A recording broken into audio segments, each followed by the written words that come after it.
take my glasses off. Good morning, everybody. We can start in a minute if everybody's at their seats.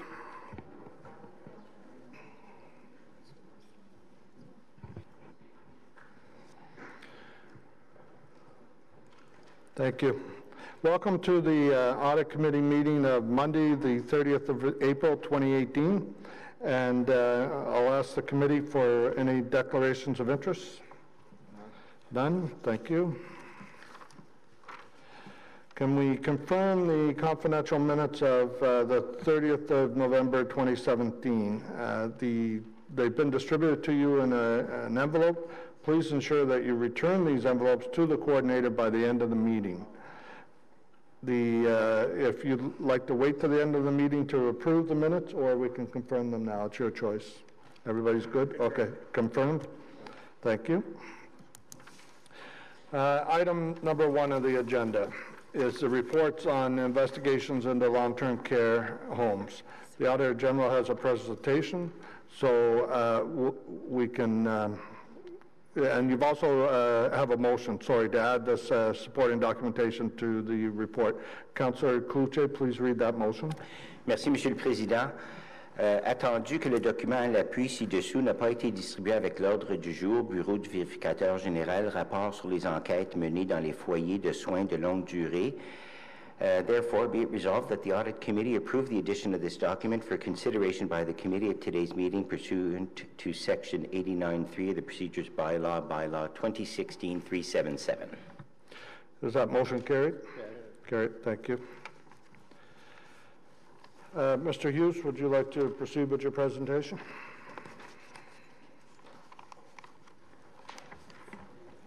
Thank you, Mr. Chair. Merci, Monsieur le Président. Je vous présente ce moment, à ma gauche, Yves Santoro, assistant administratif, et Madame Sonia Brennan, vérificateur général adjoint. Good morning, Mr. Chair, members of the Audit Committee, councillors. I'd like to introduce Inez Santoro, our Administrative Assistant, on my left, and Sonia Brennan, Deputy Auditor General, on my right. They'll both be helping with the presentation today. Monsieur le Président, normalement, on commence avec les aides-mémoires.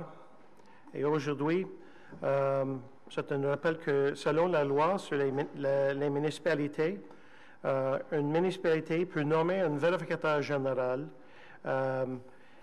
qui est chargé d'aider les conseils et ses administrateurs à assumer la responsabilité de la qualité de la gérance des fonds. Et aussi, le vérificateur général doit travailler indépendant, comme une façon indépendante. As usual, we begin the Audit Committee with a little reminder, and today we just taking us back to the Municipal Act, where the authority for my office comes from, and that is that a municipality may appoint an Auditor General who reports to Council and is responsible for assisting the Council in holding itself and its administrators accountable for the quality of stewardship over funds, and that I must perform that task in an independent manner. On a 3 types de vérifications que nous faisons. Des vérifications financières, des vérifications de rendement, des vérifications aussi de la conformité. Aussi, mon bureau gérait la ligne directe des fraudes et menait des enquêtes. There are 3 types of audits that are carried on by this office. There are financial audits, there are performance or value for money audits, and compliance audits. The other responsibility for this office is the administration of the Fraud and Waste Hotline, and of course, we carry out any investigations that come from the Fraud and Waste Hotline. Les 2 rapports aujourd'hui sont les résultats des 2 de nos responsabilités. Nous avons fait des enquêtes après les signalements de la ligne directe et aussi nous avons fait une vérification de la conformité avec les lois, politiques et procédures. These 2 reports today are related to 2 of our functions. The first is that we performed a couple of investigations that came out of reports to the Fraud and Waste Hotline, and also our role as compliance auditor. Is the city in compliance with legislation, specifically the Long-Term Care Homes Act, and also our own policies and procedures.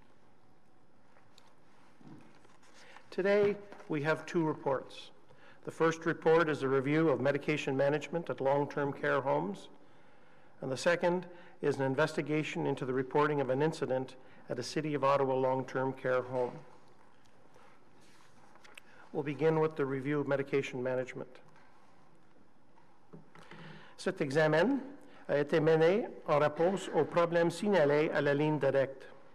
Les travaux ont commencé à l'été 2017. Quelques semaines plus tard, un ordre de revoir du directeur a été lancé par le ministère de la Santé et des Soins de longue durée de l'Ontario pour 3 des 4 foyers administrés par la Ville. L'examen avait pour but de déterminer si les foyers ont des pratiques, des procédures et des moyens de contrôle adéquats pour leur système de gestion des médicaments.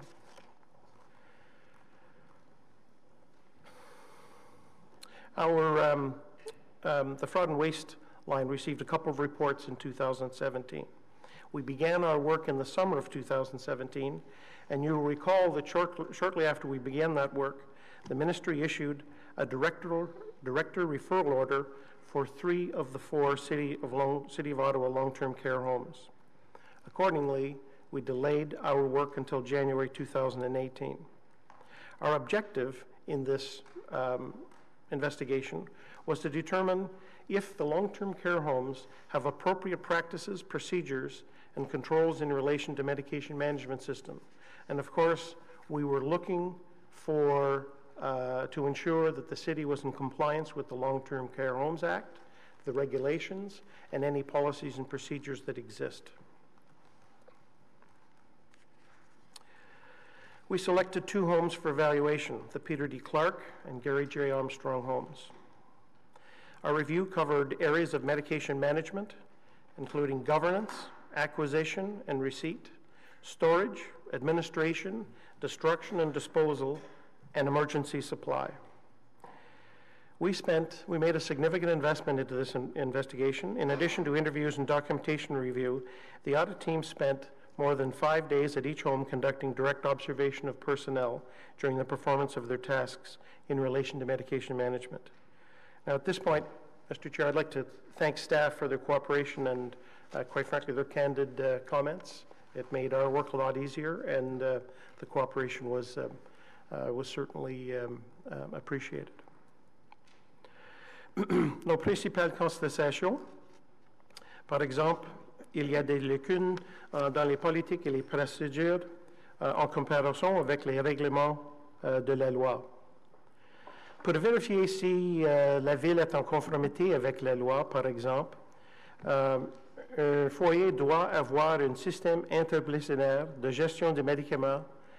Il doit être efficace et les médicaments doivent utiliser au foyer doivent être acquis, reçus, préparés, entreposés, administrés, détruits et éliminés de façon rigoureuse.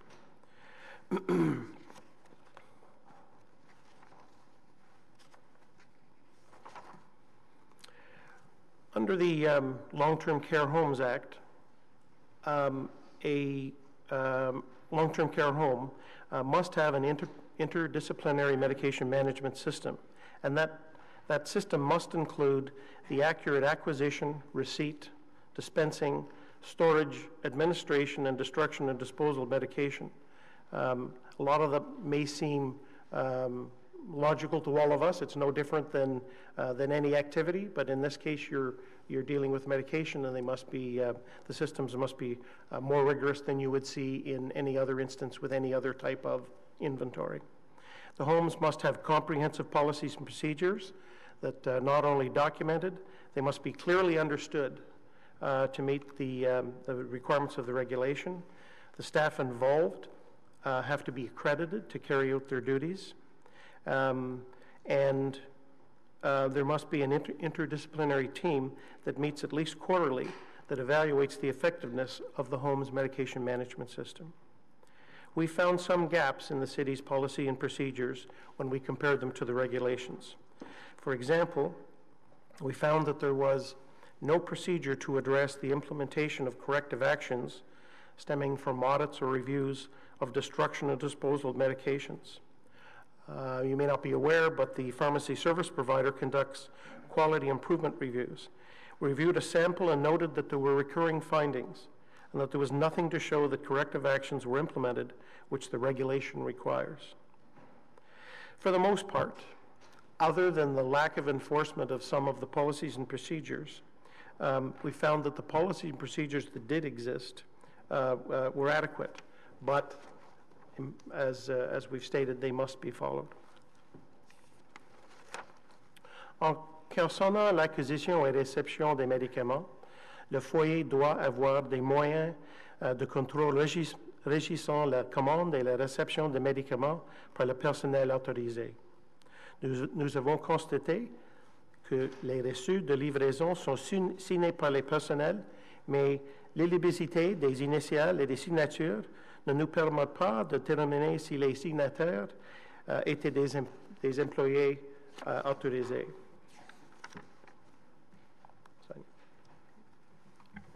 Thank you. With respect to acquisition and receipt of medication, the Act requires that all drugs received for use at long-term care homes are acquired based on resident usage. The Act also requires that there are controls in place to govern the ordering and receipt of drugs by authorized personnel only, and that there's a fully maintained and detailed drug record in place. For drug receipt, this usually happens on the evening shift, but the verification process, so checking the receipt against the items received, is not done at that time.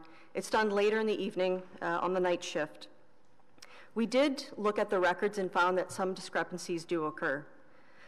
Ideally, the drugs should be verified at the time of receipt. This ensures that any discrepancies are communicated on a timely basis to the pharmacy rather than having been signed as received and then dealing with discrepancies later on. Drug receipts are signed by staff, but we couldn't determine whether or not those staff were authorized because the initials or signatures were illegible. There's a master signature list that's kept, but we couldn't match the signatures or initials to that list. With respect to safeguarding, we observed that the drug deliveries were left unattended at an open location, while the pharmacy representative made deliveries to the units. We also observed drugs left at a second unsecured location, while the rep went to locate the nurse to take custody of the drugs. The packages should be placed in a secure location at all times upon receipt. And this is important as we're spending time in these homes. They're busy places. There are staff, there are visitors, there are volunteers, there are vendors. So there's a lot of people that are in the homes, and it's important that the drugs are secured at all times and in compliance with the regulation as well. We also observed that resident charts were left in areas that were at times unlocked and unattended, and that's private information. It's important that that's secured as well.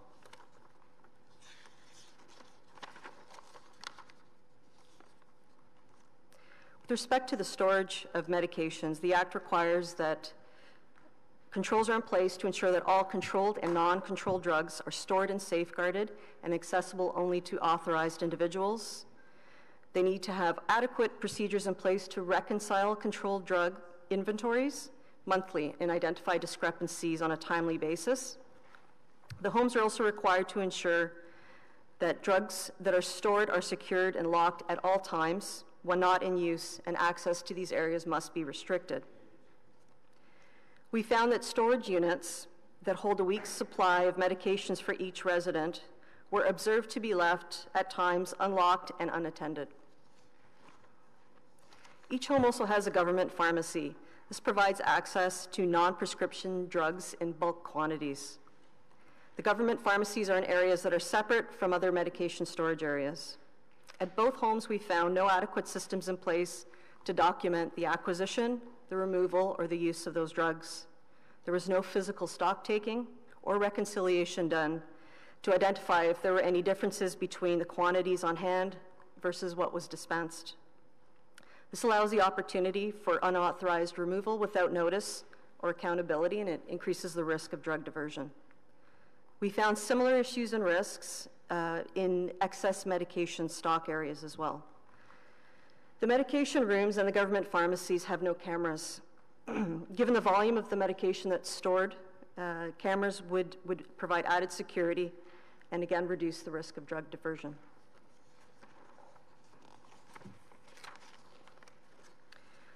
With respect to the administration of medication, the Act requires that there are controls in place to ensure that the drugs administered to the residents are accurate and are performed by authorized individuals. We observed the home's practices to determine whether or not they were in keeping with the regulation as well as the city's policies and procedures. This included the examination of the medical administration records. They're also referred to as MARs. A MAR is a record of all medications prescribed to each resident. The pharmacy provider produces these forms for the homes. There is one MAR per resident, and we can see them in binders where the nurses are when they're carrying out the administration of medication. When the nurse administers the medication to the resident, they're responsible to initial the MAR to show evidence that this occurred. So one of the requirements is for authorized individuals to be administering the medication. Based on our review and similar to a similar finding, we were unable to determine that the initials or the signatures matched the master signature list. So we couldn't tell for certain whether or not it was an authorized staff member that was administering the drugs. Why is this a problem? Should there be any issues with respect to drug administration, it allows the city to provide evidence that an authorized employee did perform that activity. We also examined how it was ensured that the right resident receives the right medication. I just want to read a small excerpt from the city's policies on this. And it says, if unable to self-identify, look at the resident picture in the MAR. So the MAR form has a photo of the resident. And verify with bracelet or armband. We observed several medication rounds, and we noted that the nurses generally address residents by their name, and those residents who are verbal acknowledged the nurse, and that serves as confirmation that the right person received the right medication. However, for the residents who were nonverbal, they were not identified using a second form of identification, the bracelet. Even though they didn't respond to their names, and oftentimes they were in a forward position where they were slouching, so it wasn't easy to see their faces and match it with a photo. We also noticed in several instances residents who were not wearing the bracelets or armbands. So although the staff has good familiarity with the residents, there's also a significant amount of staff turnover, and this would impact the risk of errors in this situation. When we reviewed the documentation to look for sign-off of the medications being administered, we found that in some instances, and it was a very small amount, that there was no notation to indicate that the drug had been administered. We cross-checked the instances that we found against the resident records to see if there was an incident or a hospitalization. There was a cause that would explain the medication not being administered. We did not find causes in those situations. We did notice that the nurses were frequently interrupted during medication rounds, which could be a factor in the records not being updated. However, the missing notations could also suggest that the drugs just were not administered.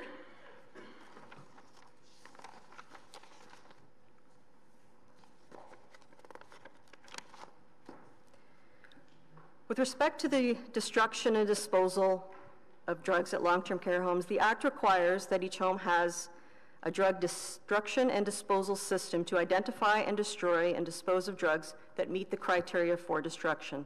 So it would be items that are expired, discharged, discontinued, etc. And on an annual basis, each home's system is audited for adherence and effectiveness, and the results are documented. And this is right from the Long-Term Care Homes Act. We found that non-controlled drugs are not destroyed according to the city's policies and procedures. The policy states that at the time of disposal, the drugs, the medication must be removed from its packaging with a second team member, and the surplus medication should be placed in a tamper-proof disposable bin supplied. And that's the photo that you see here. Those are the bins, and you can see the medication is still in its packaging. The second part of the procedure states that water will be poured into the bin to render the medication inactive before being removed from the home area. Based on our observations, and you can see one here, in several instances, the non-controlled drugs were in the disposal bins in their original packaging without any liquid.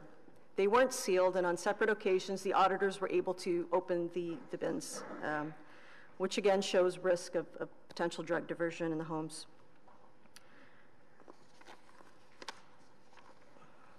As well, the regulation requires that all drugs are destroyed in teams. Based on our interviews with personnel, after the drugs have been identified for destruction, one nurse takes the drugs to the destruction bins. So it's not done in teams all the way to the end of the process.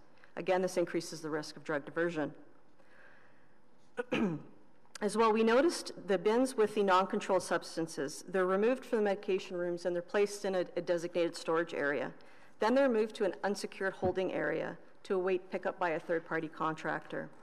Depending on the schedule, the bins can be there for a number of days before pickup. And the holding areas are used by other service providers. Once again, this is another area where the drugs are unsecured and there's a risk for diversion.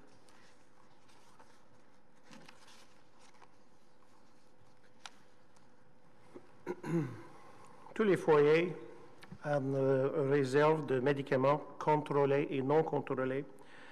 C'est nécessaire parce qu'à l'occasion, des résidents ont besoin d'un médicament qui ne fait pas normalement partie de son régime médicamenteux.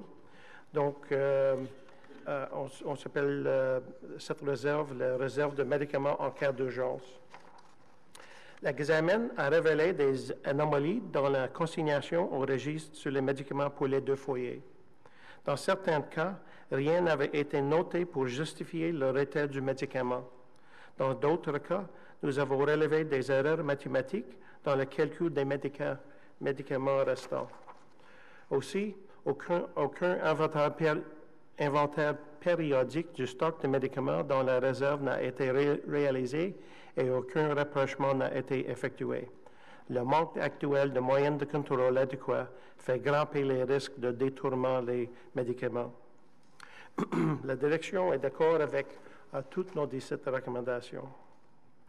Every home has an emergency drug supply in case a resident has a need for medication outside of their normal medication regime. To ensure that the home was in conformity with the regulation, we looked to ensure that only approved drugs were maintained in the emergency drug supply, that the supply was clearly located, labeled, secured, tracked, and documented at all times to prevent unauthorized access and distribution of drugs. A medication log is maintained of each drug in the emergency drug supply. Each time a drug is removed from the emergency drug supply, the resident for whom it was removed should be documented and an emergency replacement form completed and faxed to the pharmacy to replenish the supply for that particular drug. In our review of the logs, we found inaccuracies in the record keeping for the drugs at both homes. In some examples, there was no documentation to support the purpose for the removal of the drugs from inventory. In other instances, there were mathematical errors for calculating the balance on hand. As well, when the pharmacy service provider does its reviews, excess drugs or expired drugs may be removed by the pharmacy. In this instance, there is no way to verify who removed the drugs. We also found that there was no periodic stock taking of the drugs in the supply, nor was there any reconciliation. Unfortunately, the lack of adequate controls currently in place makes the risk of drug diversion very high. Each drug in the emergency drug supply also has an approved maximum quantity of drugs that should be held at any particular time. We found that where the record reflected drug quantities, we found in the record that there were some instances where the drug quantities on hand exceeded that maximum quantity. And I can say that management agreed with all 17 of our recommendations in the review of medication management. En conclusion, les médicaments ne sont pas bien protégés contre le vol et l'utilisation inappropriée. Nos recommandations aideront donc à combler les lacunes dans le respect des procédures, à réduire les risques de détournement des médicaments et à protéger les résidents du foyer. In conclusion, Mr. Chair, we found that the city needs to strengthen controls over the management of medication in long-term care homes to address the issues found with current practices. They must do this in order to reduce the risk of drug diversion and improve the long-term care homes practices. Although the existing policies and procedures are adequate to guide the functions in relation to medication management, they're not being followed in a number of areas. Within the key cycles of the medication management system, we noted numerous deficiencies in the long-term care homes practices that increase the risk of drug diversion, specifically related to the storage, destruction, and disposal of drugs with the emergency drug supply.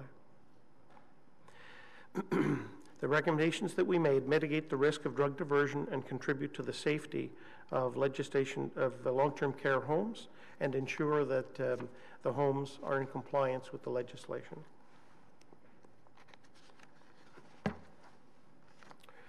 Now moving on to the investigation into a long-term care home.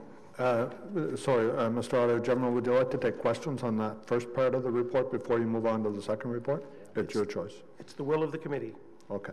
Would the Chair. committee like to ask what? Okay. All right. Why don't we take a pause on the report here and ask some questions on what you just brought forward. So, Councillor El-Santiri, you were first. Anybody else? Thank you, Mr. Chair, and thank you, Mr. Hughes and your team. Interested in the medication, Mr. Hughes, when you talk about the management of the medication, so it leaves it open to many speculation, either disappearance, theft, or been given to patient without proper record. Can you explain a little bit more, like what could, like I understand, could be many area, and I'm surprised to hear from you there's no cameras in those facilities, because there's cameras, surely to God, everywhere except in the bathrooms these days. So how could a facility like this doesn't have a camera to find out how the medication been allocated? Thank you, Mr. Chair. Through you to the councillor, there is an entire system of control that is in place from the moment that the medications arrive at the long-term care home through to either the dispensing to the resident or the destruction of the medication that isn't used. So that includes its movement, its initial storage within the long-term care home, its movement to the unit, the area where it would be used, and the controls while it's in storage, and then the controls after it's designated for destruction, for example. And what we found was that the processes and policies that are in place are in conformity with the legislation, but a lot of the procedures are not being followed. There's no one checking on a regular basis to ensure that all of the procedures are followed. And when that happens, that means that medication could be lost or could be stolen. And without things like stock taking and reconciliations, you're not even aware that medications are missing. You don't know. You also don't know when they could have gone missing, and that's a concern. And then, of course, there are other things that could be done to improve the protection over the medication while it's in storage, and those are things like cameras, as was discussed. If I can follow up, Mr. Chair, I find it's hard to digest, because we hear even on social media, on radio, TV, telling parents to put their medication under lock, even if they have away from their own kids, and I find it in this area where some of the medication is not even been in the control of someone, and we heard from the deputy auditor when said the drugs been taken and put in place is insecure and waiting for a third party to pick up and all make it almost ready for anyone wants to basically tamper with. And I don't understand. And I heard what you said. There's a control management in place, but it's not been followed. I think that's even worse. So we already have those measures in place, but if they're not been followed, that's I'm not sure, where's management role here, not making sure the policy been followed in those areas. And I still need to understand a question about the camera. Why there is no camera in those facilities? When you introduce a system of control, it's imperative that people, first of all, be familiar with it, they understand it, and that on a regular basis, steps are being taken to ensure that management is checking to ensure that staff are following those procedures. And when staff knows that people are following those procedures, first of all, they'll be reminded to follow them. And in the rare case where you have an individual who will help themselves to something that they're not entitled to, if they're aware that there is an opportunity to remove something without anyone's knowledge, they will avail themselves of that opportunity. So it is imperative that the systems that are in place, which are well designed, that they be followed, and that checks be done on a regular basis to ensure that they are being followed.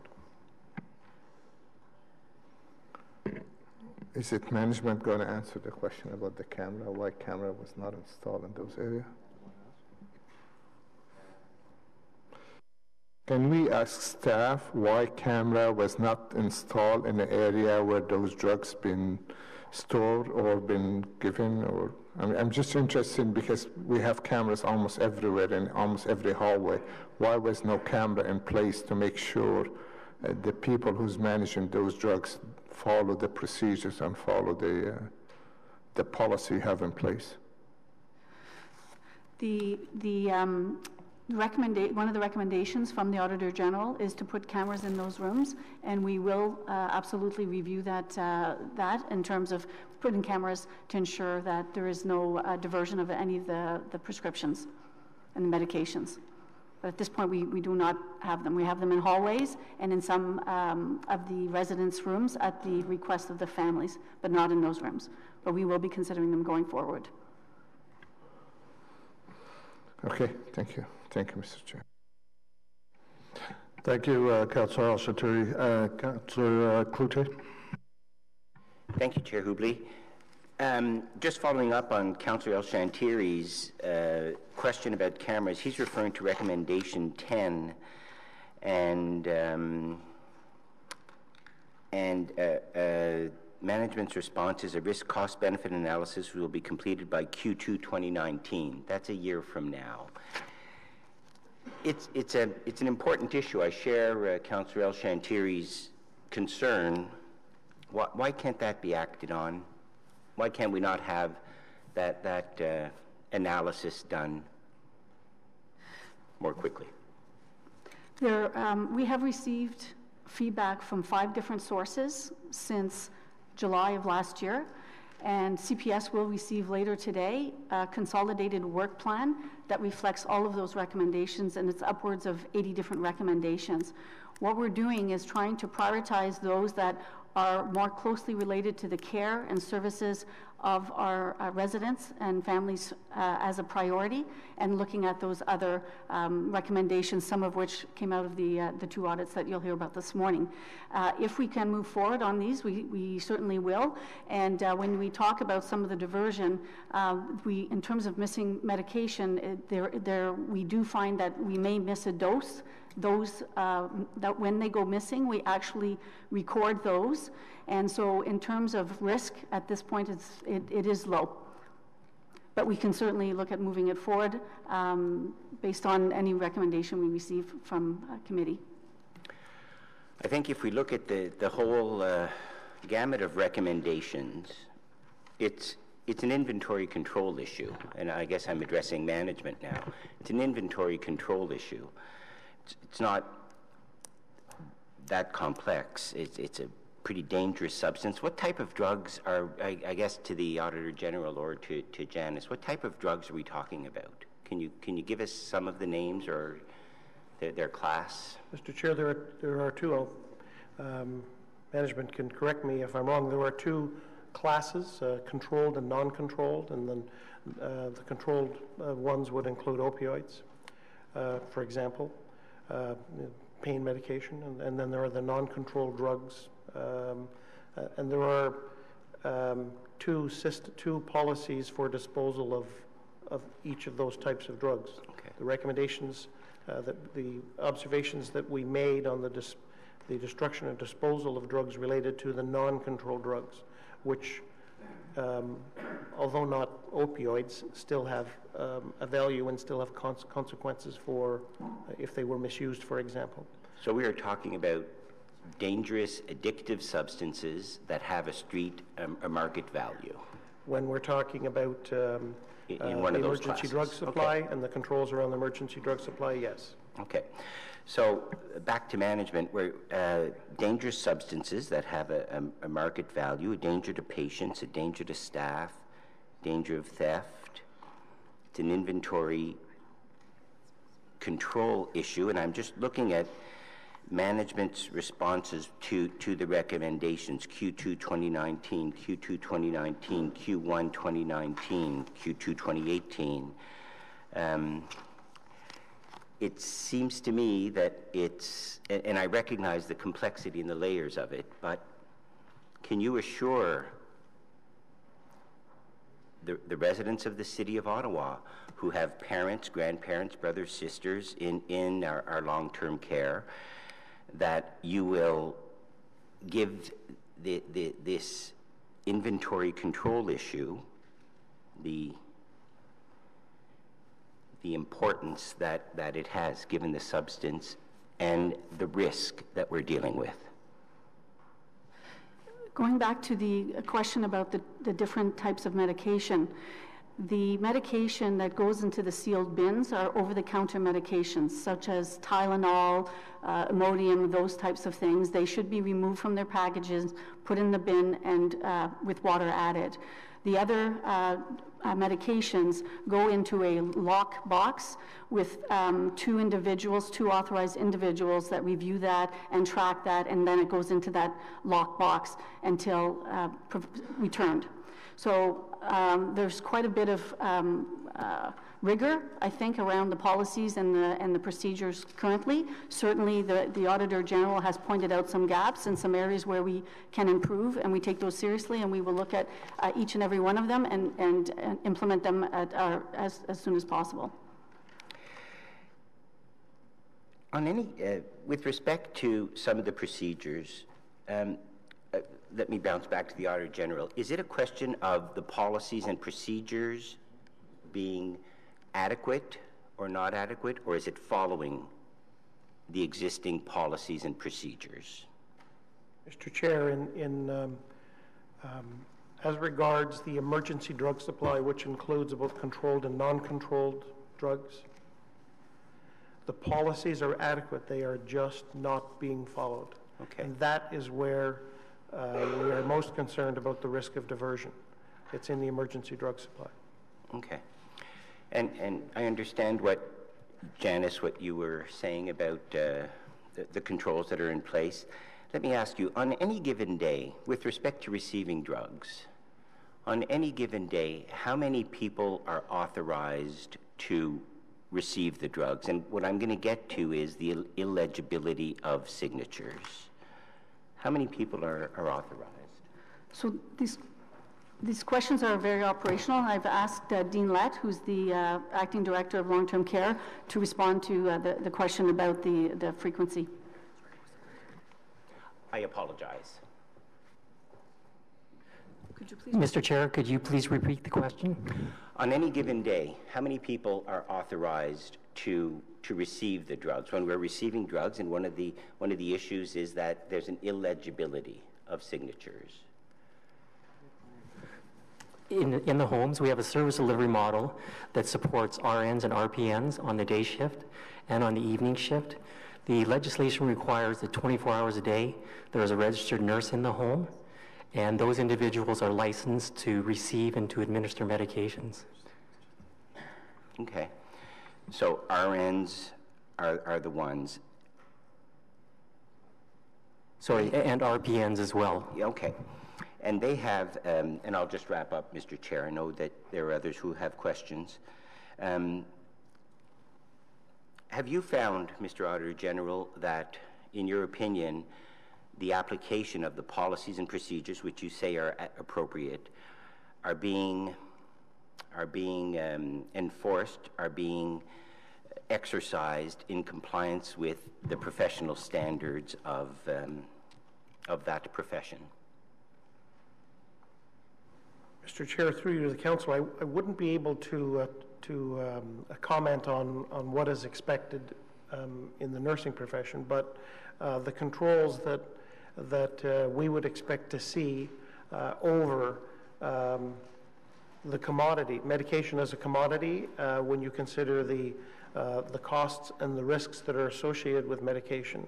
From our point of view, the system around medication, the policies and procedures are, for the most part, adequate. There are a couple of gaps that have to be addressed, but what we are most concerned about are the procedures that are not being followed, and there is no enforcement, and there's no checking up that is being done to ensure that those procedures are being followed, and there's no follow-up when somebody doesn't follow those procedures. And I'm most concerned about the emergency medication inventory.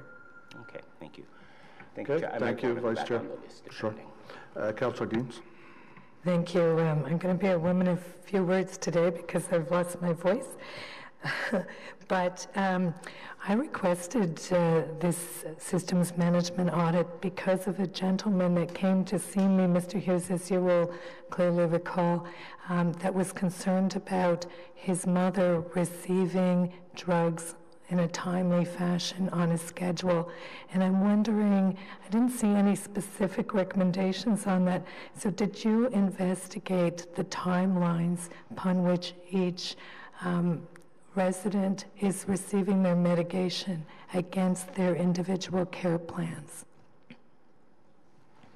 Mr. Chair, the councillor, through you to the councillor is quite correct. I spoke to that individual at length, as you well know, and it was the concerns expressed by him and others that initially led to this investigation.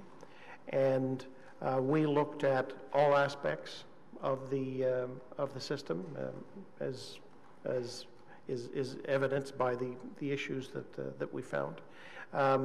The difficulty, and I think you'll probably see some of our findings later that would likely address some of the issues that were raised by that gentleman and others that we spoke to, and that is in relation to the dispensing of medication at the appropriate time for the appropriate resident.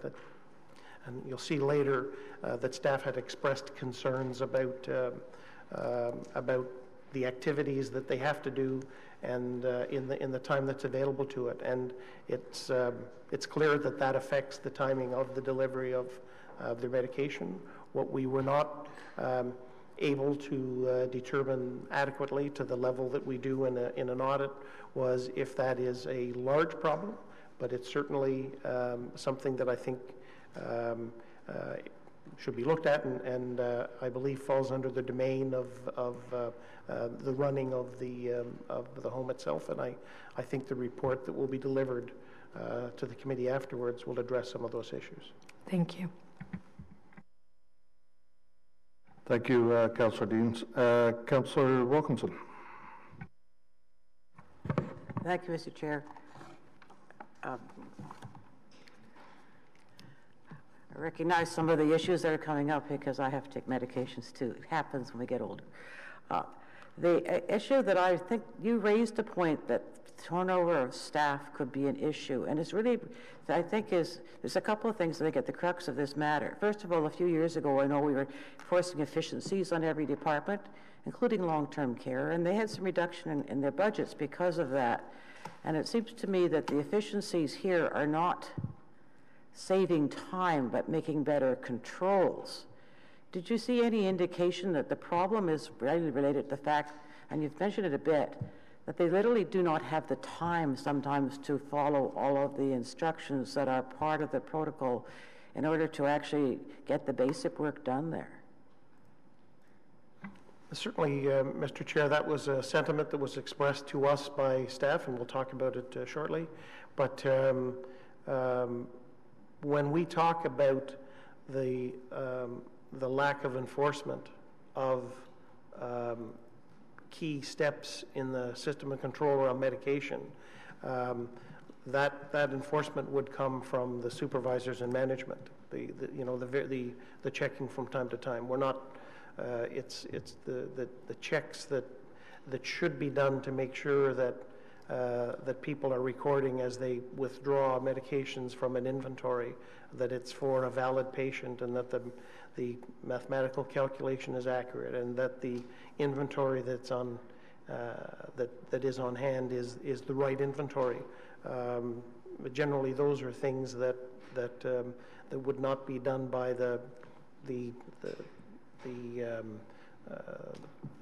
on a regular basis by the staff who are dealing with the residents. They might be part of that process, but certainly the reconciliations of the checking of inventories in the emergency drug supply, that is something that would be done by someone outside of the daily dispensation.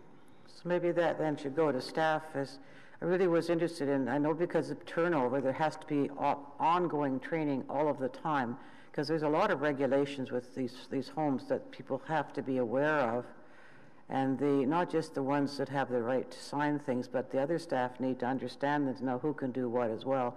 Just was wondering what's happening with the training program, doing it not just for the frontline workers, but also for the managers. They're supposed to be checking on this to ensure that they are fully aware, because I think that you do get busy in your jobs. We find it even in our jobs. Then you put things aside because you're too busy to get to them. And I think that there's some sort of prioritization of things that needs to go on. And I just was wondering, we've only had these homes for what, 6 or 7 years now, I guess, since they were taken over from the province, or the regulations changed anyway. So what do we have in place to do this? And do you have adequate budgets to actually implement all of these controls, and if not, how are you going to deal with that aspect? There's two questions there. Mr. Chair, all of our staff upon hire are put through an orientation program that would support the practices and procedures relating to medication. In addition to that, every 4 years we go through Accreditation Canada, and in 2016, our medication review of 119 standards, we were 98% compliant with the accreditation standards for medication. In addition to that, we also do, through the Institute of Safe Medical Practices, we do a survey of all of our homes on an annual basis, and then those quality improvement opportunities are built into to our medication program. Well, there's one thing to get an orientation when you start, but I've been through those with other groups, and you get bombarded with a lot of information before you've actually been in doing it.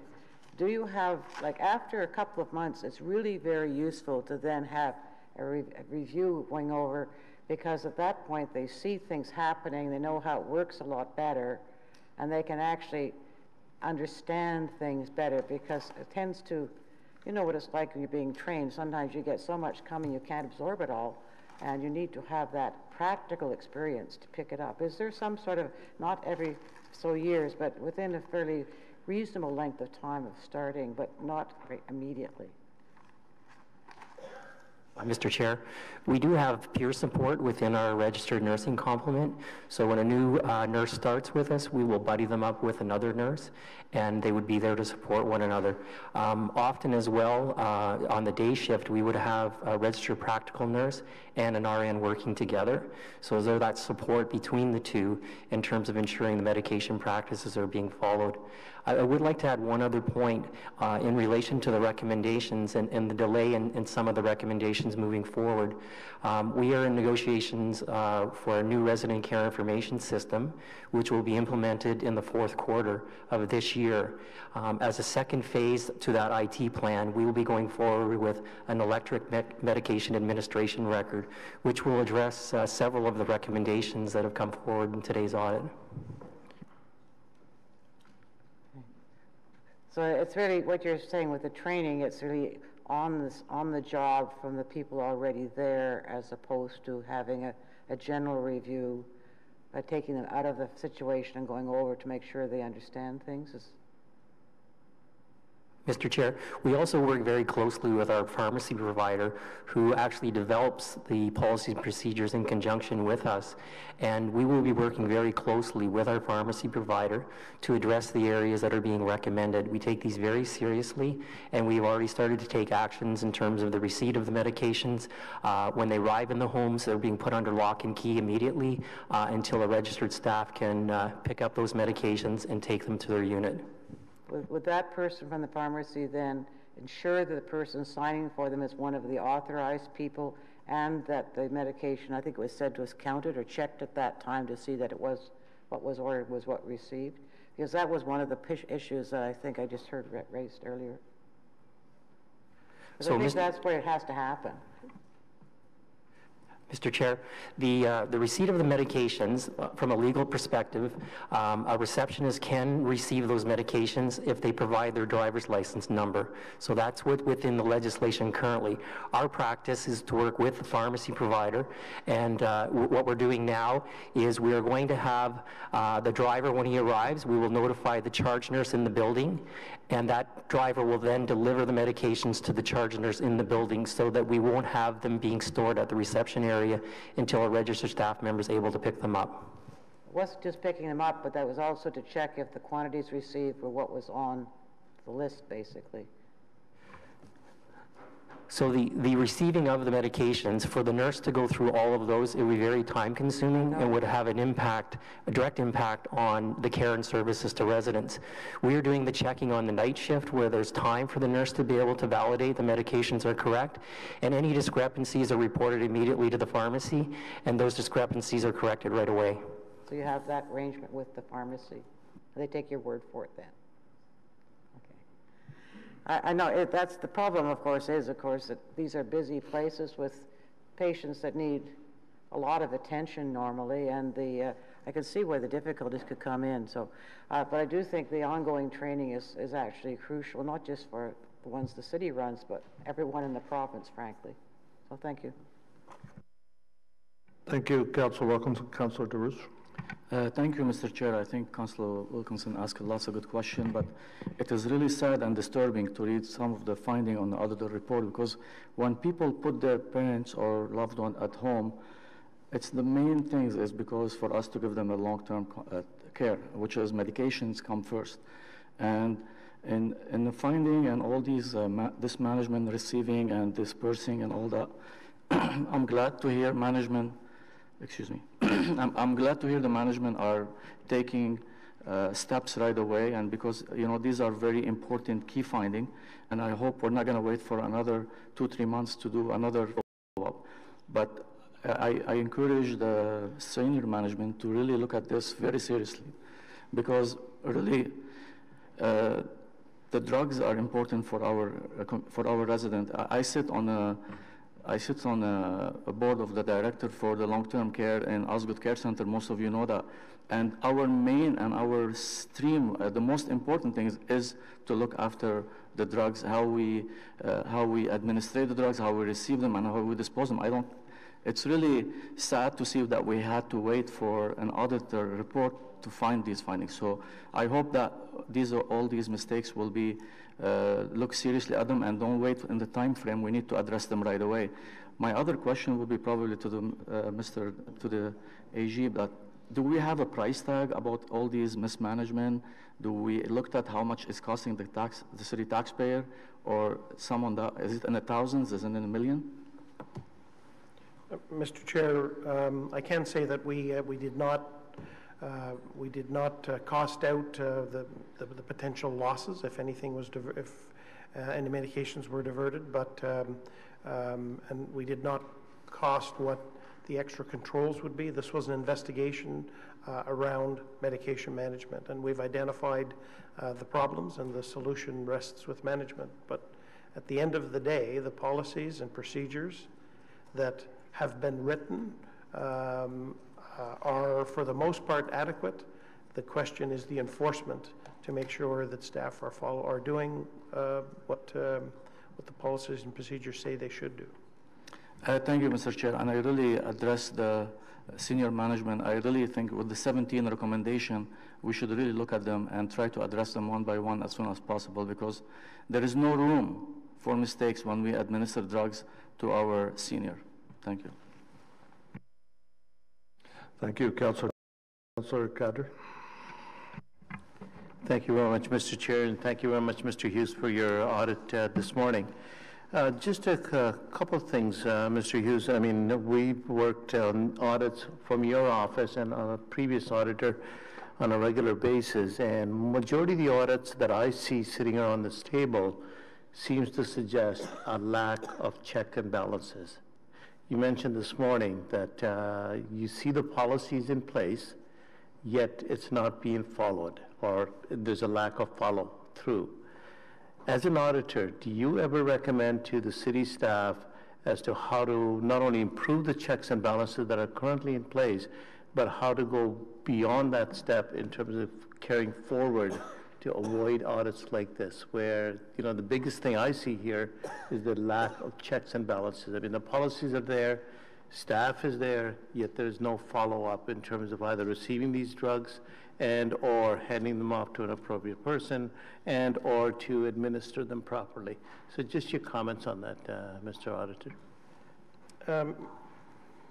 Mr. Chair, through you to the councillor, I think a prudent manager looks at all of the activities under their responsibility and identifies the areas of risk. And knowing where the areas of risk are, of course, in this instance, it's in patient care, and it would be in medication as well. And when you look at medication, where are the risks? And the risks are going to be things like over-medicating, under-medicating, not medicating, and then the control of the medication itself. And there was a time when somebody sat down and developed the policies and procedures that are in conformance with the legislation, and those policies and procedures were ever followed, we do not know, but we do know, for example, that the validation of the withdrawals and the verification of the inventories from time to time are not happening now. And the question that a prudent manager must ask is, where should I be ensuring that my staff are performing certain functions to protect the residents and to protect the organization and ensure that the organization is in compliance with the legislation. It's a question that a prudent manager on a regular basis must ask themselves. So thank you for that. Just coming back again to that point, when you mentioned the manager or the supervisor on duty or at that time should, acting on those items, going, into making sure that their procedures are followed. Have you or your people, when you go and do those audits, ever recommended to the on-site staff at all about those suggestions or those comments that you have or that you're going to report on to say, look, here's something where it's lagging, so you must follow this, or you must follow that procedure, besides talking to the upper management? Obviously, you do that through the report. Mr. Chair, when we go in, and I will tell you that I have visited the home as well, and I've seen how busy they are, and I've seen how dedicated their staff are. There's no question that the staff are not dedicated. I think everyone has commented on how busy they are. When we talk to the staff, we ask the staff to provide us with all of the policies and procedures and where they're located, for example. And we receive them from the staff and from management. So staff and management are aware they exist, and it's, is it possible that that it's something that they haven't looked at in a while? I do not know, but that's the whole purpose of checking up, that people are following the procedures that have been laid out.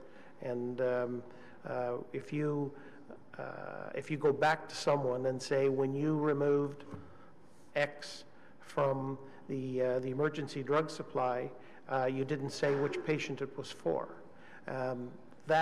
Just the act of going back to that person, reminding them that they didn't put down the name of the resident that the medication was for, will reinforce the fact that there is a system checking up on what they're doing.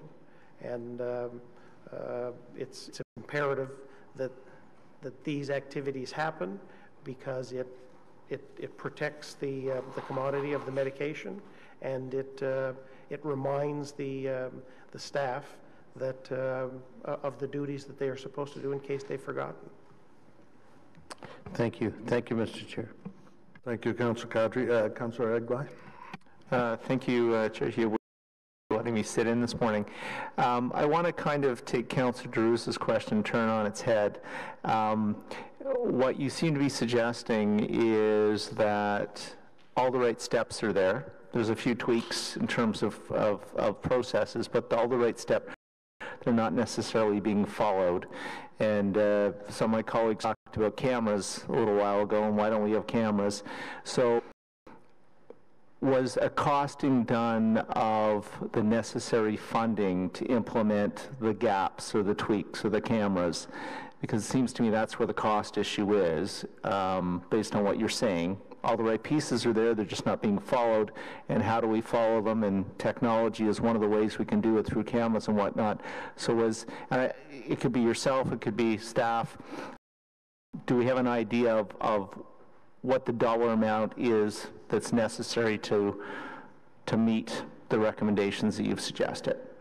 Mr. Chair, no, we did not do a costing, through you to the councillor, but cameras don't make sure people do what they're supposed to do. They provide another benefit. But I have come here in the past with audits where there are no policies and procedures, and our recommendation is to put policies and procedures in place. In this instance, the policies and procedures that are, for the most part, as you put it, a little bit of tweaking would improve those policies and would improve those procedures. That tweaking should be done, but ensuring that people carry out the procedures is what, in my mind, is most important. What that would cost or what that would mean, that would be up to management to determine.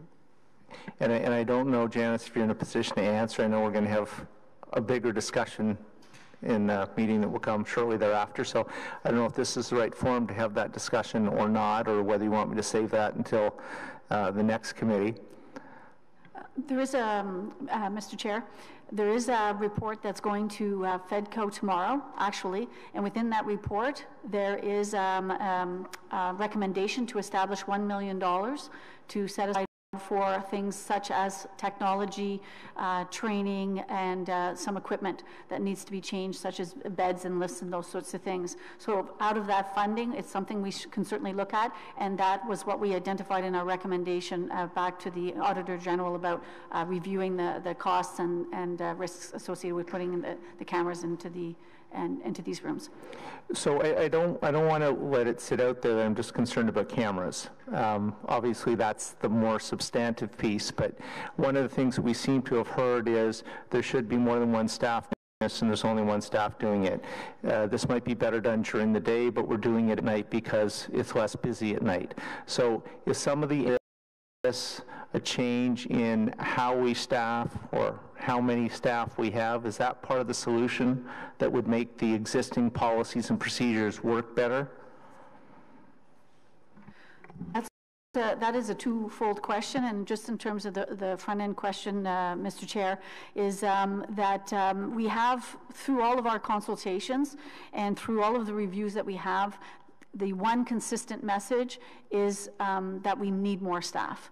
So absolutely, that will assist us going forward, and there will be more information coming forward CPS following this meeting today. At this point, I'll just turn it over to Dean to talk a little bit about the staff that do, the authorized staff for medication. Mr. Chair, so the staff that are to receive and administer the medication are all licensed. So the registered nurse, registered practical nurses, they, by law, are to the policies and procedures relating to the administration of medication.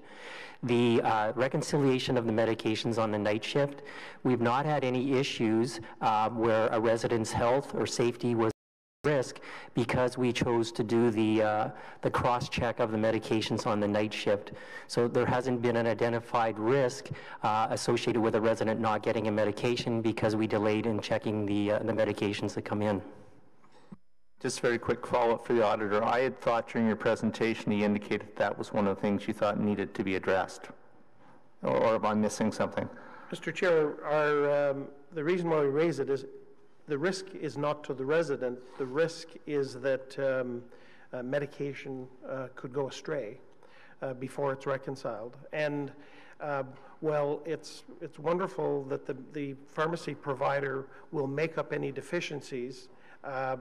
That just means that we have facilitated the possibility of medication going astray before we do the reconciliation. That's what the recommendation is directed at. It has nothing to do with residents missing medication. It has nothing to do with the city having to pay extra for medication that might go astray. It has everything to do with ensuring that medication is protected immediately, that it arrives in the home and reconciled right away, so that there is no possibility of diversion of that medication. Okay. No, thank you for that clarification, because I think everybody around the table is concerned about the patient care and getting the right medications and getting them on time and in the right amounts and everything else. So that helps. Thank you. Thank you, Councillor Al-Sattari. Thank you, Mr. Chair. And I still like to go back to what I heard from staff about their response to the camera. So if there's a cameras in the hallway and camera system in the building, why this one to add it to the medicine room will take almost another year to get installed? I need to understand this, why, especially we heard tomorrow is going to be funding allocated to that area. So can somebody explain to me why it will have to take another year to have a camera in a medicine?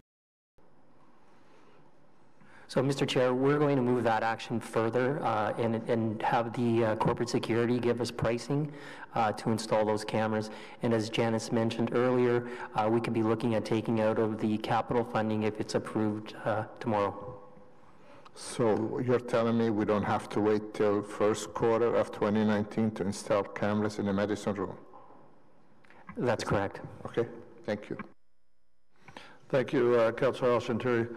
Just want to point something out. Like there's a lot of questions here, and we're just through the first part of the report. And I think it needs to be said that typically, Mr. Auditor General, you touched on it earlier, usually you come to committee with recommendations to enact a new policy or modify a policy. And often what we're dealing with here is finances and dollars and cent issues. This is different. This report today is about my parents in long-term care. It's about your parents that can go to long-term care or your grandparents. So we're actually dealing with people issues today. And so I really appreciate that my colleagues had a lot of questions on this report because some of these findings were troubling. I think it's great to see that management recognizes what needed to be done here and has a path forward. There's questions, and this is where I'll put my question in.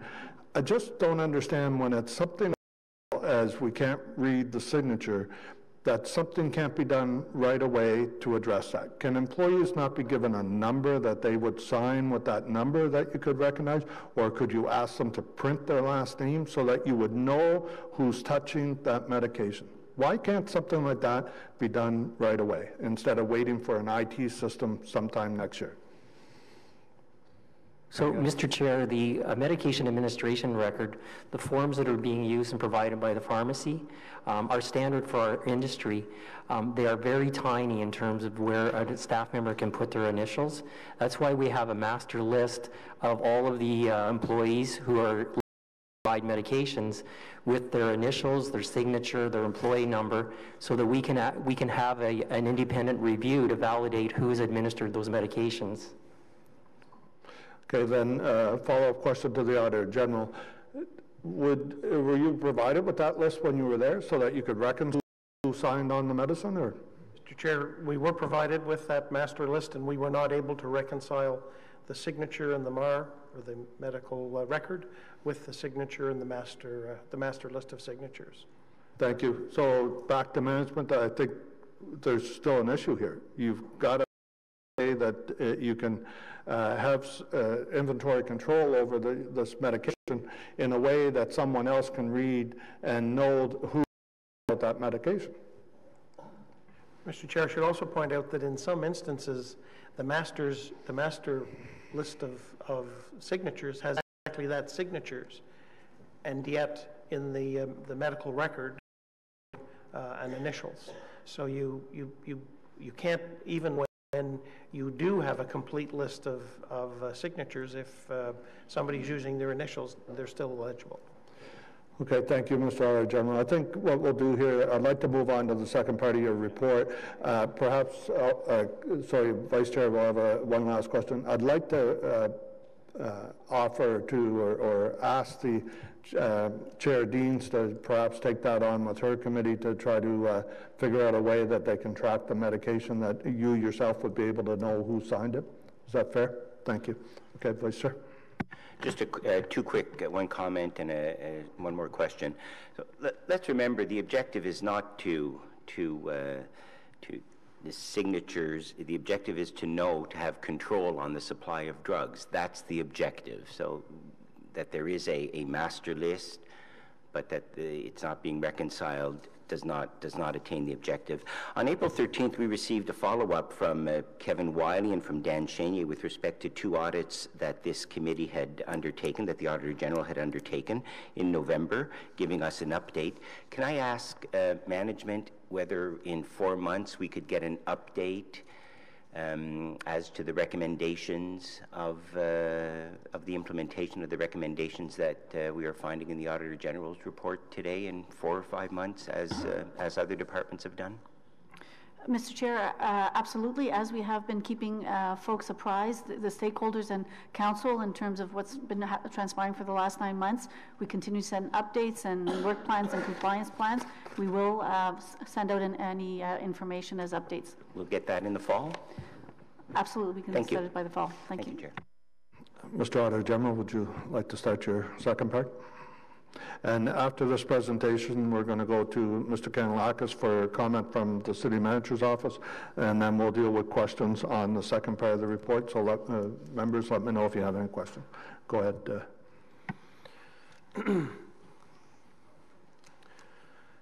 Vers la fin de l'année passée, le Bureau du vérificateur général a reçu 2 lettres anonymes présentant des allégations de pratiques de gestion douteuses relativement à un incident de violence sexuelle entre 2 résidents qui aurait lieu d'un de nos foyers. Nous avons entamé les travaux aussi vite que possible Et pour assurer l'intégrité de l'information, nous avons intégré l'enquête à l'examen de la gestion avec l'examen de la gestion des médicaments. Le but de l'enquête était soit d'informer, soit de confirmer les allégations présentées dans les lettres concernant les actions de l'administration. L'enquête portait sur les faits entourant les mesures prises par l'administration en réponse à l'incident. Des entrevues ont été menées auprès des employés actuels et d'anciens employés du foyer. Nous avons étudié aussi la législation et aussi les règlements, ainsi que les politiques et procédures de la Ville concernant les rapports d'incidents et la violence sexuelle. Nous avons aussi analysé les dossiers médicaux des résidents impliqués, les rapports de corps, les journaux du personnel de garde, les rapports d'incidents internes et aussi externes, les rapports d'inspection du ministère et les courriels des employés. Late last year, the Office of the Auditor General received 2 anonymous letters regarding allegations of questionable management practices in response to an incident of alleged resident-to-resident sexual abuse at a City of Ottawa long-term care home. We began our work as quickly as possible, and to ensure the integrity of the evidence, we incorporated this work with the medication management review that we just presented. The information we received purported that management did not respond to the incident appropriately. The objective of our investigation was to refute or validate the allegations and concerns raised in the letters in relation to management's actions. We gathered evidence in relation to management's response to the incident to determine whether they complied with the Long-Term Care Homes Act, the respective regulation, and the city's policies and procedures. In the course of this investigation, we conducted interviews with certain current and former staff members of the home. Accordingly, we interviewed the registered nurse, the registered professional nurse, and the personal support workers, both those on shift and those on subsequent shifts, the on-call manager, the program manager of resident care, and the program manager of personal care. We reviewed the legislation, of course, the Long-Term Care Homes Act and the regulation, and the city's policies and procedures related to incident reporting and sexual abuse. We examined the health records for residents involved, the shift reports, the on-call logs, the incident reports, both internal and external, the ministry inspection reports, and selected employee emails. Once again, I have to state that staff were open and cooperative. Now, I must say that some of what you will hear will be disturbing, and I apologize, but this level of detail is important to understand both the incident and the problems that we've identified with the response to the incident. Au printemps 2016, un résident a emmené à sa chambre une résidente atteinte de démence confinée à un fauteuil roulant. Le résident avait manifesté un comportement sexuel inapproprié à 2 reprises pendant la journée et le personnel l'avait consigné.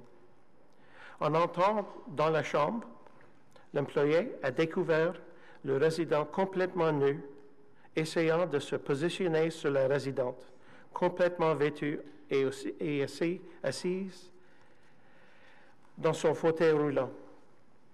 L'infirmière agréée a communiqué avec le gestionnaire de garde pour l'informer de l'incident et savoir si le cas devait être signalé à la police.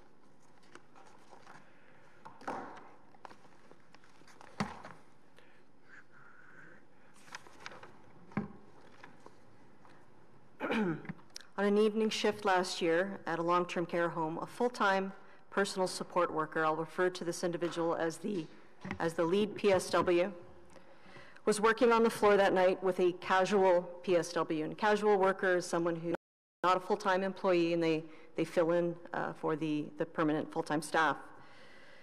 They were working on the transfer of residents to the rooms that takes place after supper. The lead PSW was checking both sides of the house because the casual worker didn't know where to put the residents.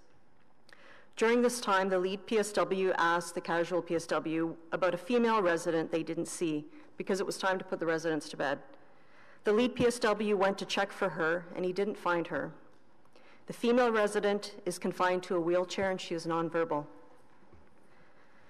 At that point, the lead PSW ran to one of the male residents' rooms because they had a feeling. PSW stated that they had been briefed about a male resident exhibiting sexual behaviors and started working on that floor. On 2 separate occasions that same day, the male resident had been reported to be demonstrating inappropriate sexual behaviors. We verified that this was documented by staff. The lead PSW entered the male resident's room and witnessed the male resident fully undressed, trying to position himself on the female resident in her wheelchair, who was fully clothed. The lead PSW observed that although the doors are always open, this time it was closed. The room was dark. The washroom door was closed. It's usually open. Blinds were drawn. The curtain inside the room was closed, and the female resident was positioned in a corner. The lead PSW immediately contacted the casual PSW for assistance and instructed his coworker to get the RPN on staff. The PSW instructed the male resident to put on his clothes and stayed with the residents in the room. The RPN attended to the scene of the incident and then left to notify the RN, the charge nurse on duty. While the lead PSW and the RPN were in the male resident's room, the male resident made sexual comments and demonstrated sexual behaviors. The charge nurse attended to the male resident's room and was provided with full information as to the details of the incident by the PSW and the RPN. The details of the incident we reviewed were recorded in detail in the progress notes in GoldCare, and GoldCare is the information system used by to record all resident information. The charge nurse contacted the on-call manager to advise of the incident and to confirm whether the incident should be reported to police in the ministry.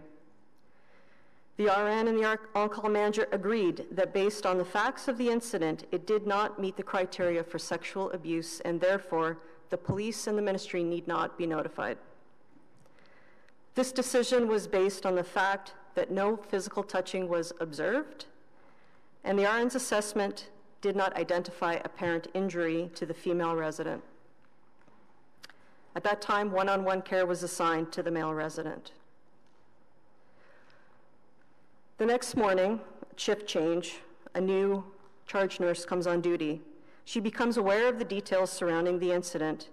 Through her review of the progress notes, she has concerns that the ministry and the police were not notified. She contacts the on-call manager, the same on-call manager from the night before, and provides the details of the incident. Based on this information, they both agree that the police and the ministry should be notified immediately. The ministry is contacted by phone to report the incident, and the incident is reported to the Ottawa Police. A day later, an incident report is submitted to the ministry.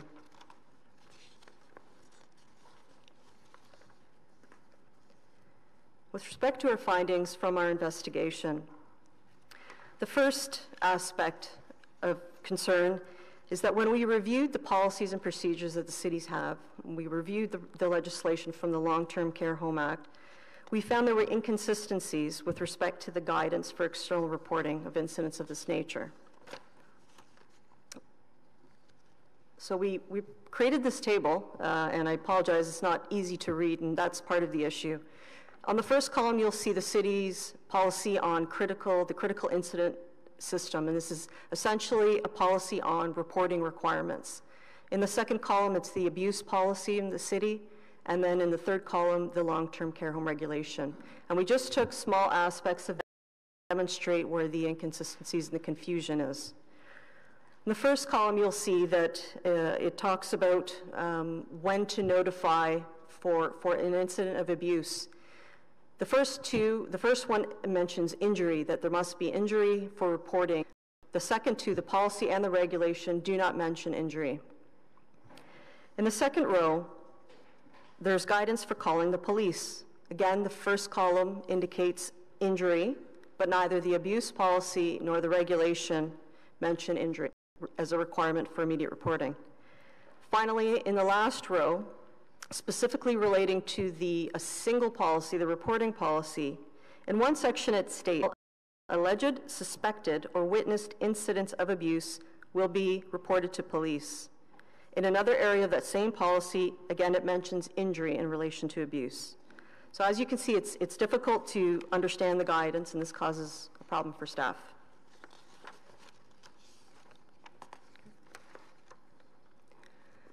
As stated earlier, staff did not immediately report the incident to the ministry and the police based on understanding the facts of the incident. Immediate reporting should have taken place. Notification was done the following day. This action was in response to the second charge nurse that came on duty the next morning, inquiring and following up on the matter with the call manager. Had this person come in and not revisited the decision that was made the night before, this incident would have gone unreported to both the ministry and police. The requirements for identifying and reporting abuse did not seem to be well understood by frontline staff, and this increases the risk of non-compliance. It also indicates that there is no assurance that a similar incident occurring after this would have resulted in proper notification to the ministry and police. We also found there was discrepancies in the recollection of the communication that took place on that evening. We examined the communication and the accompanying documentation between the RN, the charge nurse on duty, and the on-call manager on that shift. We found differences in this information. In our interview, the charge nurse recalls that certain detailed information was provided to the on-call manager. We noted that her description of the incident, as well as the reporting in the system, was consistent. It was also consistent with information that we obtained from other staff in our interviews. In our interview with the on-call manager, it was stated that these additional details were not provided or reported on the night of the incident. It was stated that had these details been provided, this would have changed his determination that the incident would meet the definition of sexual abuse, which was done the next day when the purported additional details were reported by the charge nurse the following morning.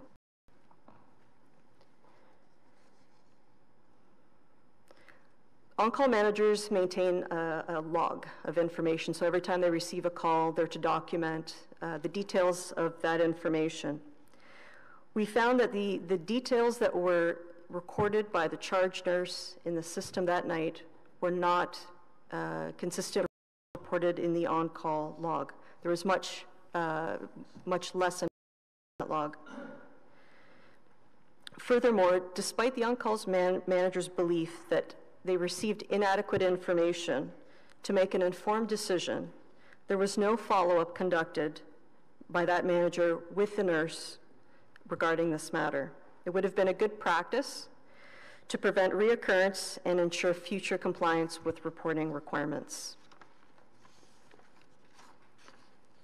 With respect to measures to prevent the incident, based on the information we obtained in interviews and the content of progress notes, the documentation that staff does, the male resident was identified as a potential sexual abuse risk. Based on our interviews with staff, the unit where the male resident resided consisted mainly of female residents who do not have the mental capacity to have a consensual relationship. The notes reflect that the male resident was exhibiting inappropriate sexual behaviors on the date of the incident, and administered medication was ineffective. Based on these facts, in the absence of close supervision, the male resident posed a known risk to the other residents of the unit.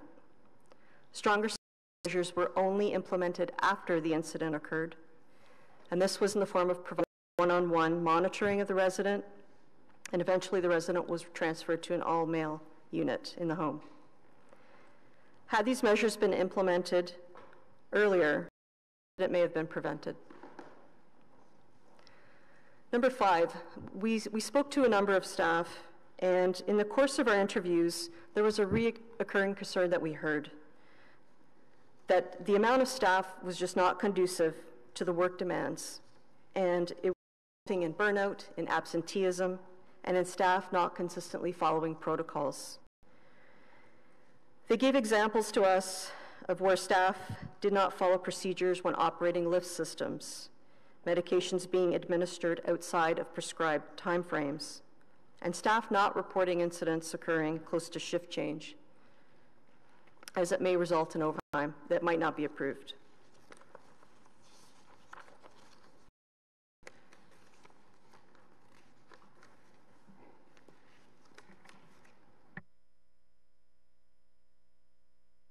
Excuse me, Mr. Chair. Another finding was that the perception of staff is that management at the home does not consistently respond to concerns on a timely basis. During our investigation, we conducted several interviews with staff who had different roles within the home on or around the time of the incident. A recurring issue noted by the interviewees is that there's a perception that management does not always respond to concerns on a timely basis. In some instances, staff had the impression that there's a lack of follow-through and action in relation to developing a management plan to issues addressed at this home. Found a lack of awareness of the fraud and waste hotline. The city's employee code of conduct requires employees to disclose breaches of the code of conduct or other city policies. The matter can be reported to their manager, the city solicitor, the city manager, or the auditor general. A majority of employees were not aware of the Auditor General's hotline. Employees who were aware did not know that it could be used to report concerns with respect to non-compliance of the city's practices or non-financial questions, or non-financial questionable matters. In interviews, some employees said they may have reported concerns anonymously through the hotline. For the most part, staff we spoke to felt comfortable raising with the direct supervisors about workplace issues, although there is a reluctance to raise concerns they may have had about their own managers. Now, Mr. Chair, I must say there's been much discussion at previous audit committees about the need to revitalize the fraud and waste hotline, the need to promote the hotline, looking at the name of the fraud and waste hotline and better definition of issues that are reported. And I say that the city manager and I met as recently as last week and have committed to put together a plan to address the issues that were brought up in relation to the fraud and waste hotline. During our investigation, we identified over 200 relevant, and when I say relevant, I actually talk about this particular incident, 200 relevant emails, but there may have been more. But unfortunately, we were only able to obtain 22 of these. Backup emails are overwritten every month, which limits our ability to recover possible evidence related to any matters under investigation. Without sufficient evidence, the city may not be able to take the appropriate actions, including pursuing or seeking recoveries to protect the city's incidents. A recovery rate of only 10% was quite disturbing on our part.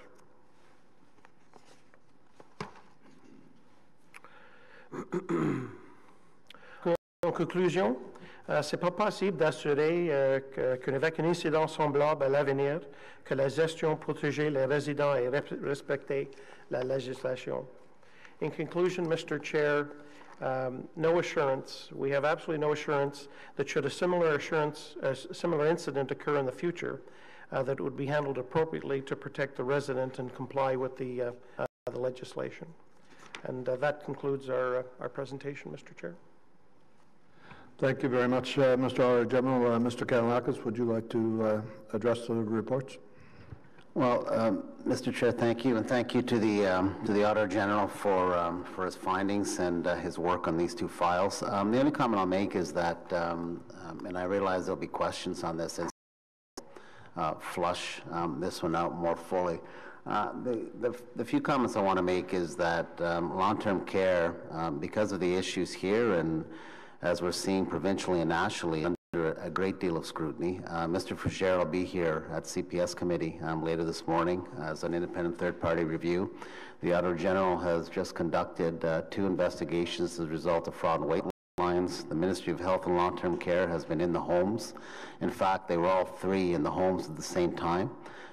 We have a multitude of recommendations that we've received from the auditor, from Mr. Fougere, which you'll see, and from the ministry, which have been incorporated into a comprehensive action plan that is going to be actioned, and people are going to be assigned to action these things. Some of the timelines, I know council members have raised the timelines. Some of the timelines were actually stayed as they were because the audit recommendations were done before we have the action plan completed around the finance and some of the other recommendations and motions which will be presented at the CPS committee and at FEDCO. So there's been developments, ongoing developments as this has been going in terms of improving and making creating the implementation, the momentum to correct these actions. You will see that, and the auditor has acknowledged this, that staffing is a significant issue in terms of the ability of our staff to be able to complete all the expectations that we have on them. I personally have met over 20 supervisors in a group from long-term care, from all the homes, from nurses to personal support workers to people working in the kitchen to maintenance people. And the number one issue they do have is the amount of time in a day to be able to complete their duties and their responsibilities to the fullest and to their responsibilities to be able to care for the residents. They all state that their number one priority is resident care and the residents, and they feel very stretched in their ability to do it. And this is something that I think that we'll be able to address with a very aggressive plan that'll go forward later this morning that management is endorsing. As far as the incidents, the medication management, the abuse incident, I think the Auditor General has done and through the questions and answers, certainly in the first one, I think you flushed out the key issues around this. I want to say that the potential on the medication management of something going missing and something happening is there because of the gaps. However, the findings didn't show that anything actually went missing. We don't know that they did or not, and that's part of the problem, and I think we have to tighten that up. But I want to assure Council also that the Auditor General also found that the drugs administered do correspond to prescriptions, the people's prescriptions. And sometimes mistakes do happen. They happen in hospitals, they happen in long-term cares. And I'm not trying to excuse it, but I think that the findings here and the recommendations are very good for us in terms of tightening those things up and ensuring that we don't have any ability to create a perception things aren't happening. The abuse incident, I know you're going to hear more about what happened on this one. It's heartbreaking to hear that this incident has happened. It's heartbreaking to hear, and you will hear from Mr. Frugere, that patient-to-patient abuse is something that does occur in long-term care homes, not only in the Ottawa homes, but private sector homes and other non-profit. It's an unfortunate reality when people have lost their mental capacity and diminished mental capacity due to dementia and Alzheimer's and a variation. And I think it's one of those responsibilities that our staff have been taking, that also they expressed in their meeting to me about the challenges of dealing with a different kind of patient than when they started 20 and 30 years ago. They're seeing the incidents now of managing the complexity of their case files significantly when a lot of them started years ago. But that doesn't excuse the fact that we have to have policies and processes in place, that we have to report when we know. Do human communication issues happen along the way, and someone doesn't follow a policy or doesn't think that the situation applies? Absolutely, and I think the auditor's done a good job in terms of identifying the discrepancy between our policies and the Ministry of Long-Term Care policies, which should tighten up that process so something like this doesn't fall in terms of interpretation of what actually occurred. So thank you to the auditor, and to you, Mr. Chair. Thank you, Mr. Kanalakis. Councillor Manette. Thank you, Mr. Chair. I guess some of the things we're hearing, especially the second part of the report, is quite disturbing. A report of abuse to police and MOHLTC. Did the city have a procedure in place for the reporting of abuse? Mr. Through you to the councillor, yes, the city did have a procedure in place, and we pointed out that there was a discrepancy between, in one policy, there was a discrepancy within the policy, then there was a discrepancy between two policies, and they were with the legislation. And it's that type of confusion that has to be eliminated to be very, very clear for the frontline staff and the on-call manager when they're making these decisions when an incident happens. Sometimes in the middle of the night, sometimes when they're on call, they're in the middle of other activities and they get called away to make a decision. And the policies and procedures should be clear, and that's where we pointed out the discrepancies. I guess, not reporting the abuse to the police and Ministry of Long-Term Care, I guess it's disturbing. What actions were taken for non-action of reporting? Because basically in the report here, it says that anytime there's abuse, then it should be reported to police and Ministry of Long-Term Care. Was any employee reprimanded because of non-action? Mr. Chair, I'd have to turn that over to City Manager to respond. Actually, Mr. O'Connor, do we have to go on camera for that?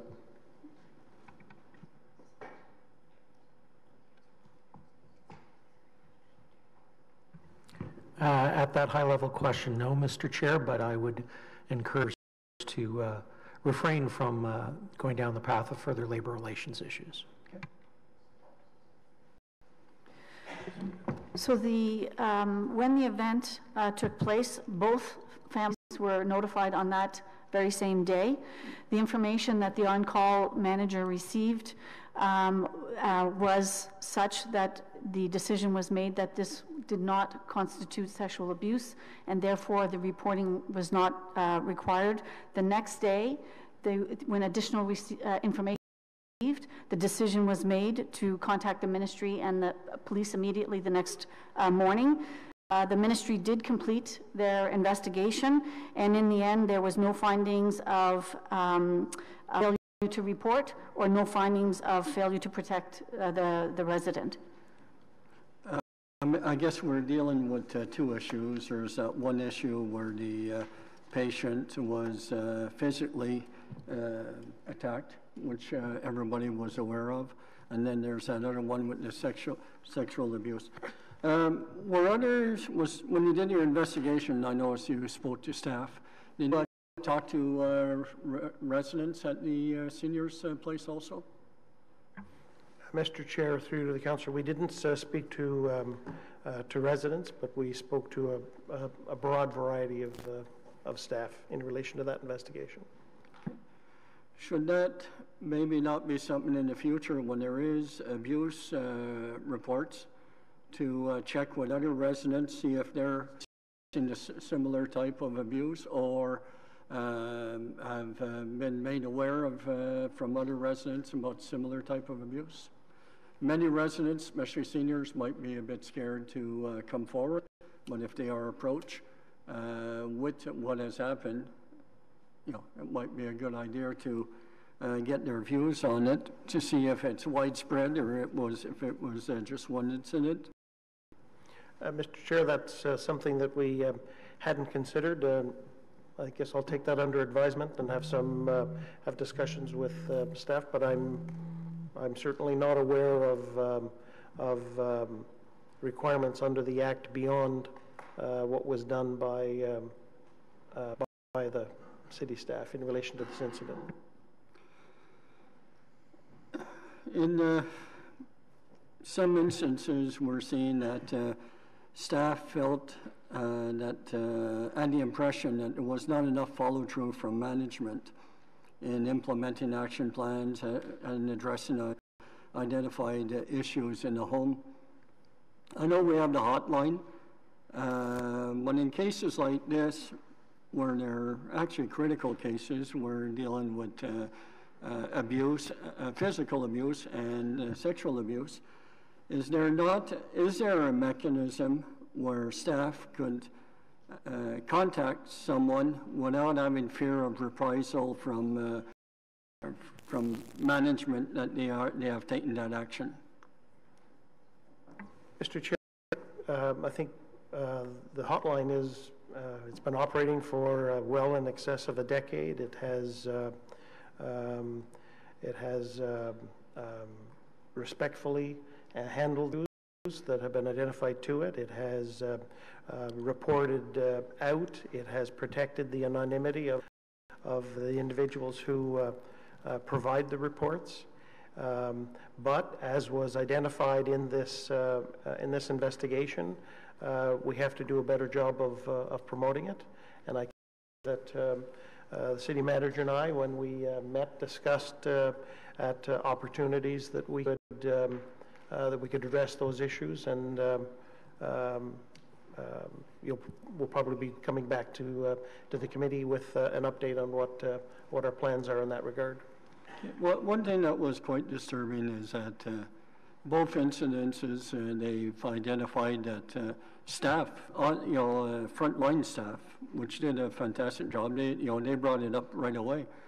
They brought up that police should be notified, and it was decided by I guess senior management at the time, at the residence, that no, it was not required.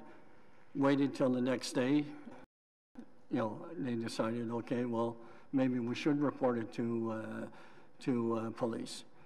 Could we not look at a procedure in the future that if any staff suggests that police should be notified, that could not be questioned and that action is taken immediately to contact the police? Mr. Chair, I think the issue was the contradictions that we saw, that we identified in the policies. And we were told that the discussion with the on-call manager centered around whether or not there was an injury to the other resident. And it was the focus, and that's the problem with that we identified in the policies. By focusing on the injury, the decision was made, and there was no physical injury, there were no wounds, no obvious physical wounds. By focusing on the injury, they made the wrong decision to not report to the police and not report to the ministry.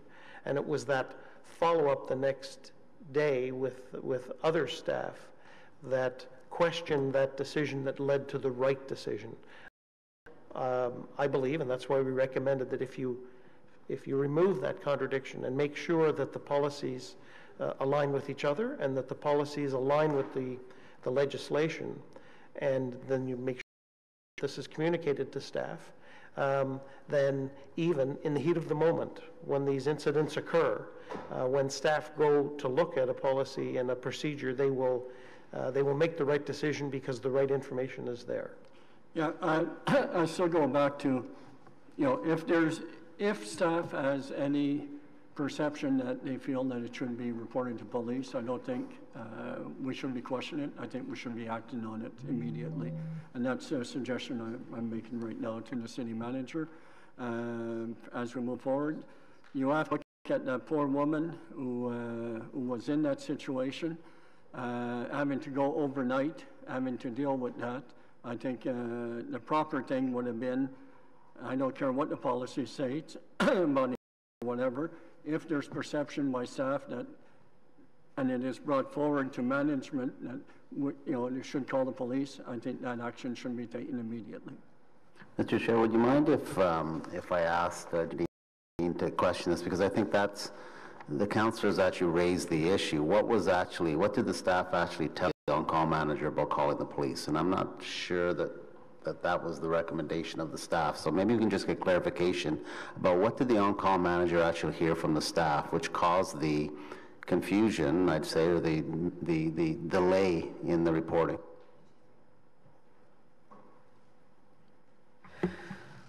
So just in terms of some context, Mr. Chair, the event did occur 1 year ago, over 1 year ago, and since that time there's been extensive training around failure, the need to report, and neglect.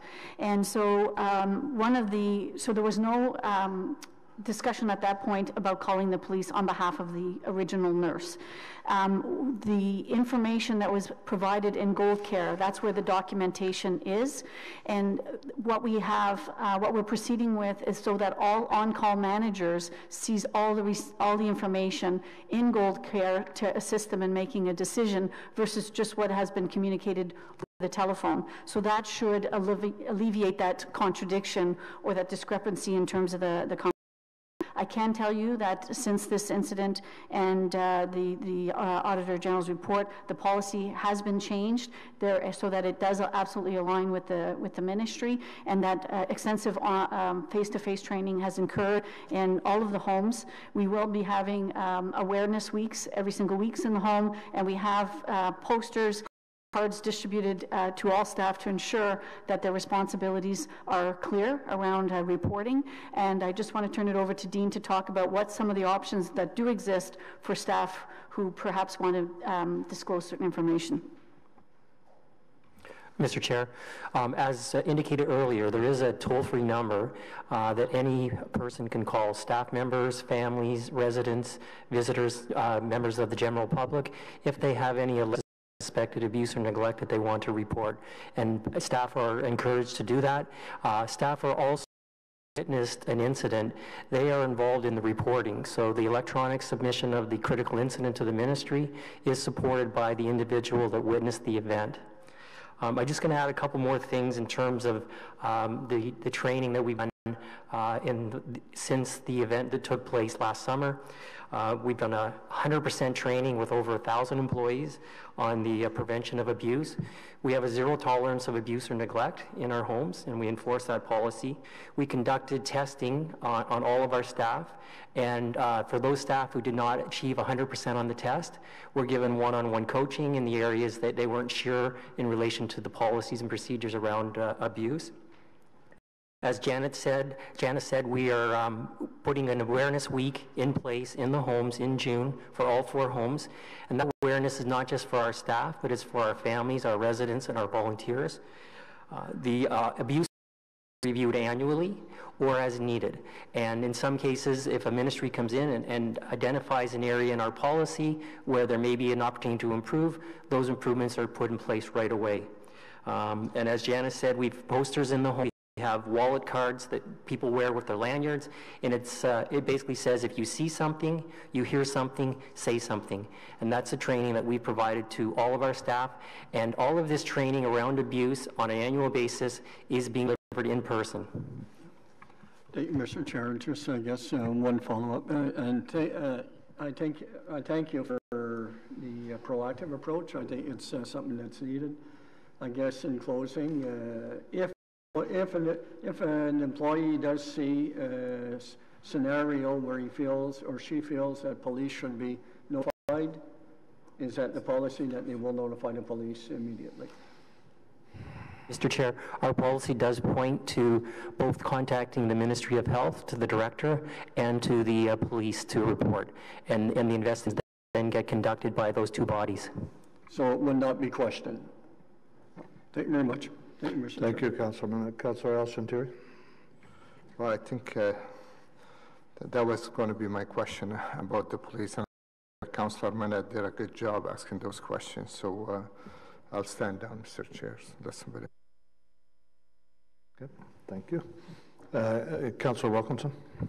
Thank you, Mr. Chair.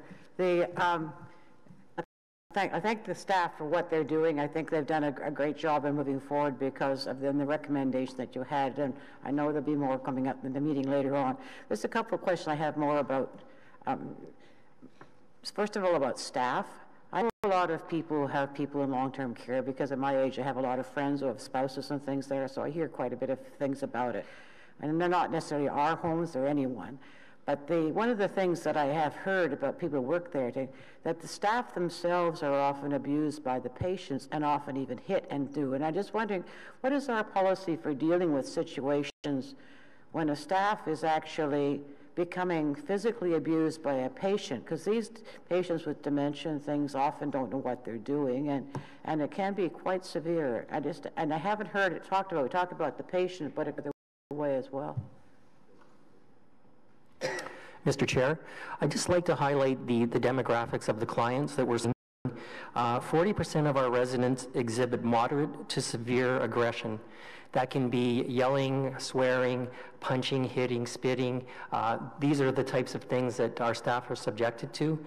We have supports for our staff. We work very closely with the Royal Ottawa Outreach Team around de-escalation of behaviors and working with them and also providing the training to our staff in order to be able to do so in a safe manner.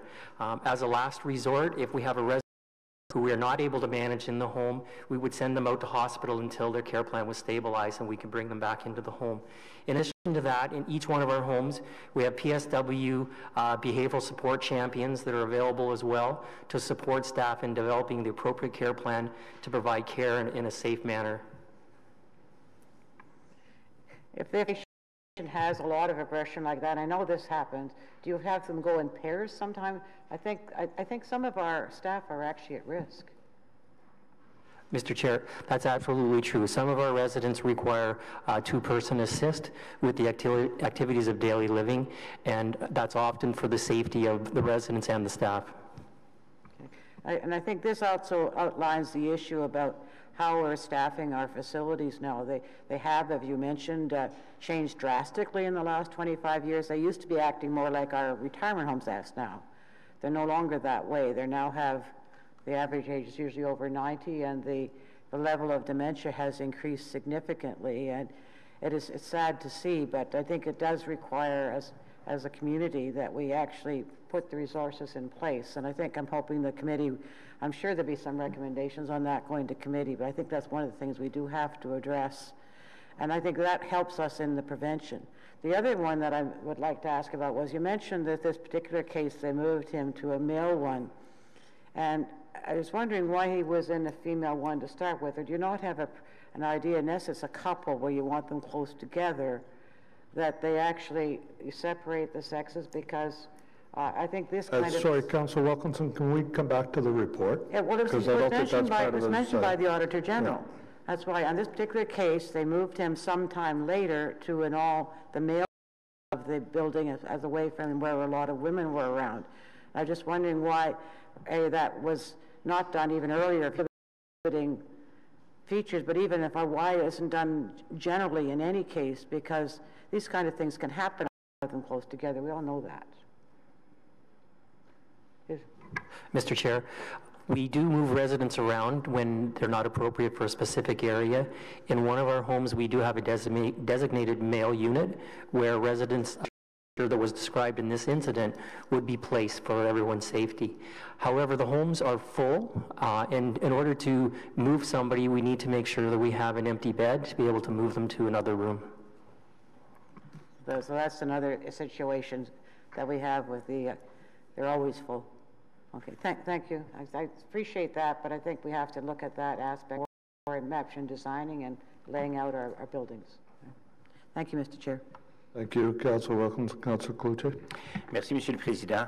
Monsieur le vérificateur général, dans votre vérification, est-ce que vous avez observé des incidents similaires dans d'autres foyers de long terme? Mr. Chair, we didn't observe any similar incidents. We were told of at least one and possibly a second. And was it reported appropriately? We're not aware. You're not aware. Okay. I want to focus on page 22 of the report and a comment by Ms. Brennan with respect to the person had exhibited behavior earlier that caused concern to staff. I guess my question is, what are the procedures that are in place with respect to a person who exhibits that, short of moving them to another unit, and were those procedures followed? And perhaps... Mr. Chair, as I said earlier, we work very closely with the Royal Ottawa. When we have residents with aggressive behaviors, we would often have what's referred to as a PRN, which resident needs, and that would be an intervention we would use if we were dealing with an aggressive resident and we were trying to control them for their safety of other residents. We would look to give them a medication. We also have physicians on call 24 hours a day, so our nursing staff has access to call a physician if they need to get a medication immediately. Okay. So were the procedures followed? Yes, they were. They were. So what actions were taken with respect to this resident? So, Mr. Chair, this particular resident was provided with medication. It was effective for a period of time. The resident was being monitored. Unfortunately, an incident did occur that resulted in us placing that resident on one-on-one care. So he had a specific staff member assigned to him to ensure that no further incidents would occur. But only after the incident. So he had exhibited aggressive behavior or inappropriate behavior, I believe the report says, earlier in the day. Medication was administered. There was no one-on-one at that time, was there? Mr. Chair, that's correct. And the incident did occur? Yes. Are policies being reviewed with respect to how effective they were in this instance? Mr. Chair, staff are being educated that if they witness an incident of aggression with a resident, it be reported immediately. And if there is an immediate danger, we can apply for one-on-one staffing, and that's covered through the ministry's high-intensity needs. So that's the direction we would provide to staff if they had an individual who we were not able to keep safe, and then we would look at potentially moving them to the hospital if the behavior continued and we were not able to control it. Mr. Lett, you referred to a toll-free number that staff can call. Where does that toll-free number go? Mr. Chair, in the homes there are posters within the resident common areas and staff areas where the toll-free number is highlighted on that poster. Who answers the toll-free number? What is the report? Mr. The toll-free number is monitored by the Ministry of Health and Long-Term Care staff. It's the provincial. From a control point of view, there's a bit of a discrepancy between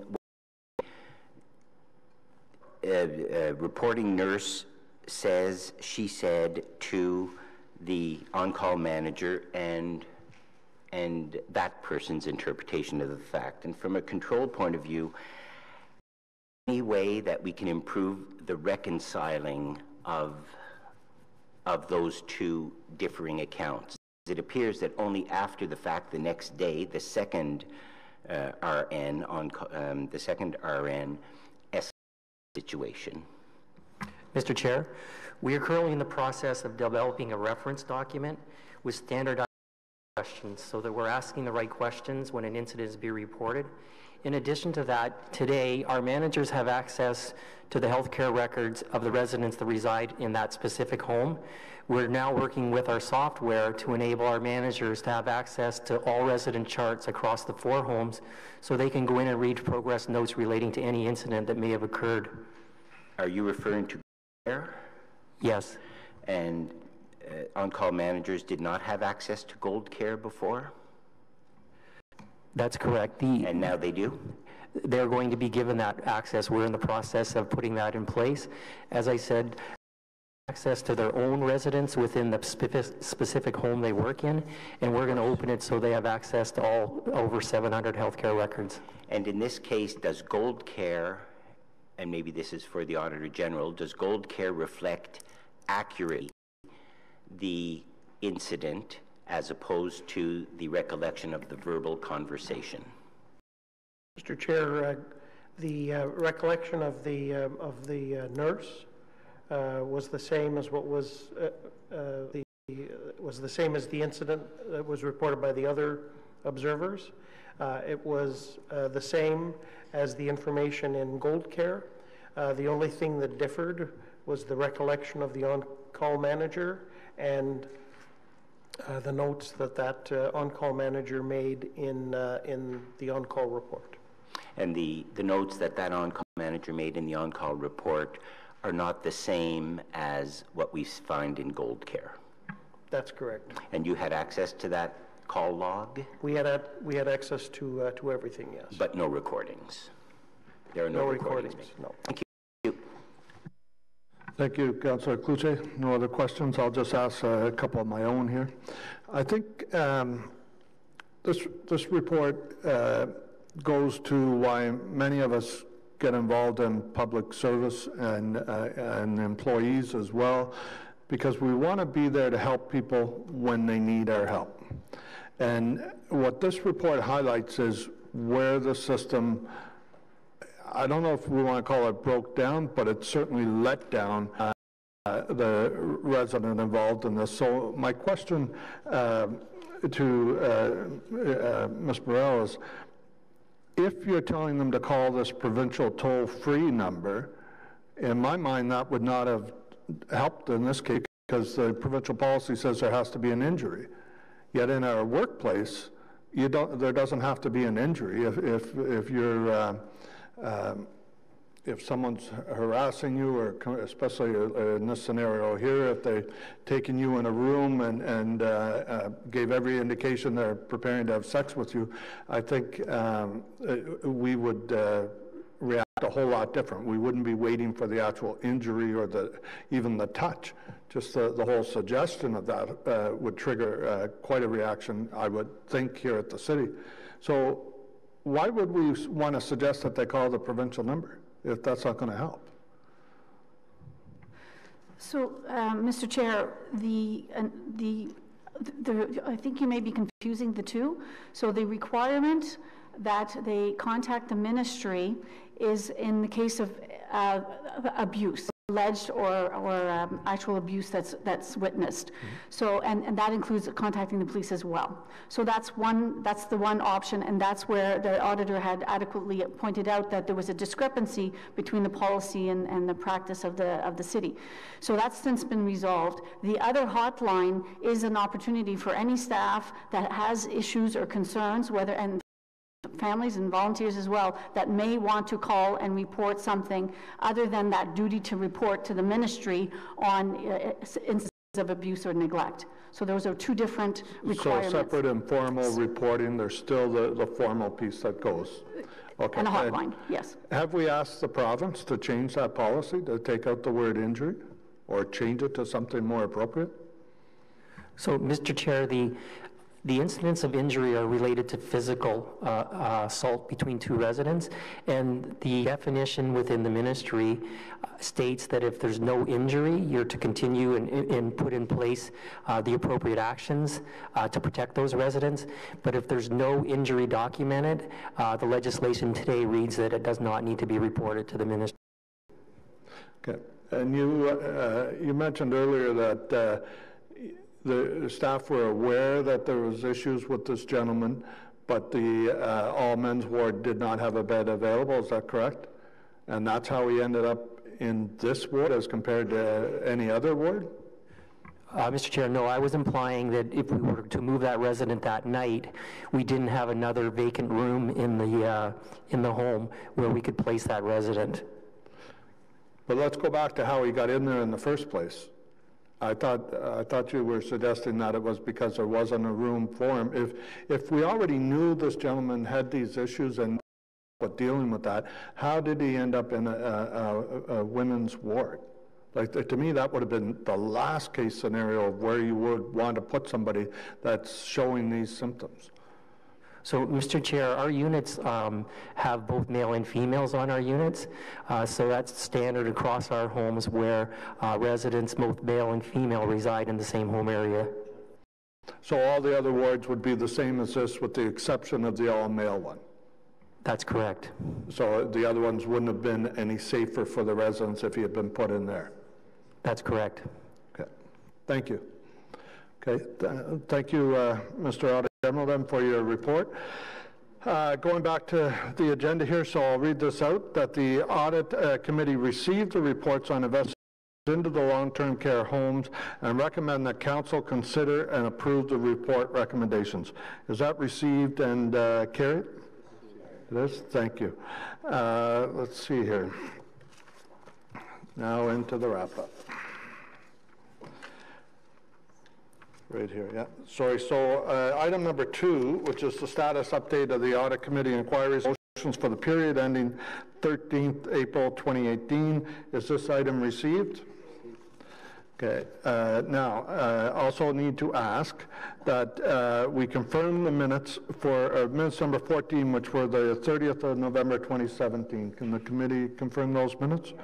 Thank you. Any notices of motion? Any inquiries? Other business? Okay, and a motion to adjourn, please.